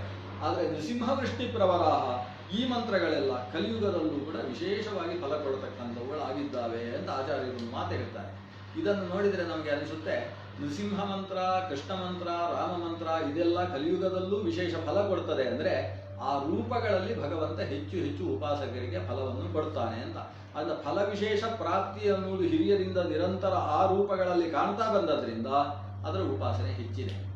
ಇನ್ನೊಂದು ವಿಶೇಷ ಗಮನಿಸಿ, ಅಕಾರ ಉಕಾರ ಮಕಾರ ನಾದ ಬಿಂದು ಘೋಷ ಶಾಂತ ಅಧಿಶಾಂತ ಅಂತ ಓಂಕಾರದಲ್ಲಿ 8 ಅಕ್ಷರಗಳನ್ನು ಶಾಸ್ತ್ರ ಹೇಳ್ತದೆ. ಅದರಲ್ಲಿ 4 ಅಕ್ಷರ ಮಾತ್ರ ಶ್ರುತಿಗೋಚರ. ಅಕಾರ ಉಕಾರ ಮಕಾರವಾದ ಮೇಲೆ ನಾದ ಓಂ ಅಂತ ನಾದ, ಈ 4 ಮಾತ್ರ ಶ್ರುತಿಗೋಚರವಾಗಿದೆ. ಈ 4ಕ್ಕೆ ಸಂಬಂಧಪಟ್ಟಂತಹ ಭಗವಂತನ ರೂಪಗಳೇನಿದ್ದಾವೆ ಅದನ್ನೇ ಆಚಾರ್ಯರು ತಮ್ಮ ಶಿಷ್ಯರಿಗೆ ಪ್ರತಿಮಾ ರೂಪದಲ್ಲಿ ಕೊಟ್ಟರು. ಇವತ್ತು ಆಚಾರ್ಯರು ಕೊಟ್ಟ ಪ್ರತಿಮೆಗಳನ್ನು ಅಷ್ಟಮಠದಲ್ಲಿ ಅಥವಾ ಇವತ್ತಿನ ಉತ್ತರಾದಿ ಮಠಾದಿಗಳಲ್ಲಿ ಗಮನಿಸಿ, ಆಚಾರ್ಯರು ಕೊಟ್ಟ ಪ್ರತಿಮೆ ಯಾವುದು ಅಂತ ಹೇಳಿದರೆ ಒಂದೋ ರಾಮ ಪ್ರತಿಮೆ, ಒಂದೋ ಕೃಷ್ಣ ಪ್ರತಿಮೆ, ಇಲ್ಲ ನರಸಿಂಹ ಪ್ರತಿಮೆ. ಅಲ್ಲ ವಿಠ್ಠಲ ಪ್ರತಿಮೆ ಕೊಟ್ಟಿದ್ದಾರೆ ಹಾಗೆ ಹೀಗೆ ಅಂತ ಹೇಳಿದರೆ, ಆ ವಿಠ್ಠಲ ಅಂತ ಹೇಳಿದರೆ ಕೃಷ್ಣನೇ, ಬೇರೆ ಅಲ್ಲ. ಶ್ರೀನಿವಾಸ ಅಂತ ಹೇಳಿದರೆ ಕೃಷ್ಣನೇ, ಬೇರೆ ಅಲ್ಲ. ಕೃಷ್ಣನದ್ದೇ ರೂಪ ಅದು. ಶ್ರೀನಿವಾಸ ಅಂತ ಹೇಳಿದರೆ ಅದು ರುಕ್ಮಿಣಿ ಸತ್ಯಭಾಮ ಸಮೇತನಾದ ಶ್ರೀಭೂ ಸಮೇತನಾದ ಕೃಷ್ಣನನ್ನು ನೋಡಿದರೆ ನೀವು ಆ ಯುವಕ ಕೃಷ್ಣನನ್ನು ನಾವು ಇವತ್ತು ಶ್ರೀನಿವಾಸ ಅಂತ ಕರೀತೇವೆ. ಬಾಲಕೃಷ್ಣನನ್ನು ಪಾಂಡುರಂಗ ಅಂತ ಕರೀತೇವೆ. ಅದು ವಿಠ್ಠಲ ಅಂತ ಹೇಳಿದ್ರು ಬಾಲಕೃಷ್ಣ, ಬಾಲಕೃಷ್ಣನನ್ನೇ ವಿಠ್ಠಲ ಅಂತ ಕರೆಯುವುದು. ಬೇರೆಯೇ ವಿಠ್ಠಲ ಅನ್ನೋ ಒಂದು ದೇವರಿಲ್ಲ, ಕೃಷ್ಣನೇ. ಆಚಾರ್ಯರು ಕೊಟ್ಟ ಪ್ರತಿಮೆಗಳು ಇಷ್ಟೇ ಇದ್ದಾರೆ. ಅಪರೂಪಕ್ಕೆ ವರಾಹ ಪ್ರತಿಮೆ ಅಂತಿದ್ರೆ ಅದು ಆ ಪ್ರಣವದಲ್ಲೇ 4ನೇ ಅಕ್ಷರ ಅಂದರೆ ನಾದ, ಸ್ಪಷ್ಟ ಶ್ರುತಿಗೋಚರವಲ್ಲದೆ ಇರುವ 4ನೇ ಅಕ್ಷರಕ್ಕೆ ಸಂಬಂಧಪಟ್ಟಂತಹ ರೂಪ ಅದು. ಈ ಅಕಾರ ಉಕಾರ ಮಕಾರಗಳಿಗೆ ವಿಶ್ವತೇಜಸ ಪ್ರಾಜ್ಞಾ ಅನ್ನುವ ರೂಪಗಳು ಹೇಗೋ ಹಾಗೆ ರಾಮ ಕೃಷ್ಣ ನರಸಿಂಹ ಅನ್ನುವ 3 ರೂಪಗಳನ್ನು ಆಚಾರ್ಯರು ಉಪನಿಷತ್ ಭಾಷ್ಯದಲ್ಲಿ ಹೇಳಿದ್ದಾರೆ. ಹಾಗಾಗಿ ಆ ನಮಗೆ ಶ್ರುತಿಗೋಚರವಾಗಬಹುದಾದ ಏನು ಪ್ರಣವದ 3 ಅಕ್ಷರಗಳಿದ್ದಾವೆ ಆ ರೂಪಗಳು ಅನ್ನೋದ್ರಿಂದ ಇದು ಹೆಚ್ಚು ಫಲಪ್ರದಗಳು ಮತ್ತೆ ಉಪಾಸನೆಗೆ ಸುಲಭ ಅನ್ನುವ ದೃಷ್ಟಿಯಿಂದ ಇದರ ಉಪಾಸನೆ ಇವತ್ತು ಹೆಚ್ಚು ನಡೆಯುತ್ತೆ. ಇವರಿಗೆ ಸಂಬಂಧಪಟ್ಟ ದೇವಸ್ಥಾನಗಳು ಇದೆಲ್ಲ ಹೆಚ್ಚು ಇದ್ದಾವೆ. ಹೆಚ್ಚು ಫಲವನ್ನು ಕೊಡತಕ್ಕಂಥವರು ಮತ್ತು ಇವರ ಉಪಾಸನೆ ಸುಲಭ. ಅದರ ಜೊತೆಗೆ ಈ ಅಕಾರ ಉಕಾರ ಮಕಾರಗಳಿಗೆ ಸಂಬಂಧಪಟ್ಟಂತಹ ದೇವತೆಗಳು ಆಚಾರ್ಯರು ತಮ್ಮ ಪೀಠಗಳಲ್ಲಿರತಕ್ಕಂತಹ ಶಿಷ್ಯರಿಗೆ ಆರಾಧನೆಗೆ ಕೊಟ್ಟಿರತಕ್ಕಂತಹ ರೂಪಗಳು ಅತಿಶಯಿತವಾಗಿ ಇವುಗಳೇ. ಈ ದೃಷ್ಟಿಯಿಂದ ಇವುಗಳ ಉಪಾಸನೆ ಜಾಸ್ತಿ ಇದೆ ಅನ್ನೋದನ್ನು ನಾವು ತಿಳ್ಕೊಂಡ್ರೆ ಸಾಕು. ಇವತ್ತಿಗೆ ಇನ್ನು 1 ದಿವಸ ಉಳಿದಿದೆ ಅಲ್ವಾ? ನಾಳೆಯ ದಿವಸ ಉಪಸಂಹಾರ. ಹಾಗಾಗಿ ಇವತ್ತು ತಾವು ಗಳಿಸಿದ ಪ್ರಶ್ನೆ ಮತ್ತು ಇವತ್ತು ಉಳ್ಕೊಂಡಿರತಕ್ಕಂತಹ ಒಂದು 4-5 ಪ್ರಶ್ನೆಗಳನ್ನು ಮತ್ತೆ ನಾಳೆ ಸೇರಿಸಿ 4ರಿಂದ 4:15 ತನಕ ನಾಳೆ ಈ ಪ್ರಶ್ನೋತ್ತರ ಚಿಂತನೆಯನ್ನು ನಡೆಸೋಣ. ಕೊನೆಯಲ್ಲಿ ಒಂದು 10-15 ನಿಮಿಷಗಳ ತನಕ ಒಟ್ಟು ಶಿಬಿರದ ಬಗ್ಗೆ ಒಂದು ಸಂದೇಶಗಳನ್ನು ಪ್ರಸರಣ ಮಾಡತಕ್ಕಂತಹ ಕಾರ್ಯಕ್ರಮ ಇದೆ. ಹಾಗಾಗಿ ನಾಳೆ ನೀವು ಇವತ್ತು ಕಳಿಸಿರಬಹುದಾದ ಪ್ರಶ್ನೆಗಳಿಗೆ ಮತ್ತೆ ಉತ್ತರವನ್ನು ಗಮನಿಸೋಣ. ಶ್ರೀಕೃಷ್ಣ ನಮಸ್ಕಾರ.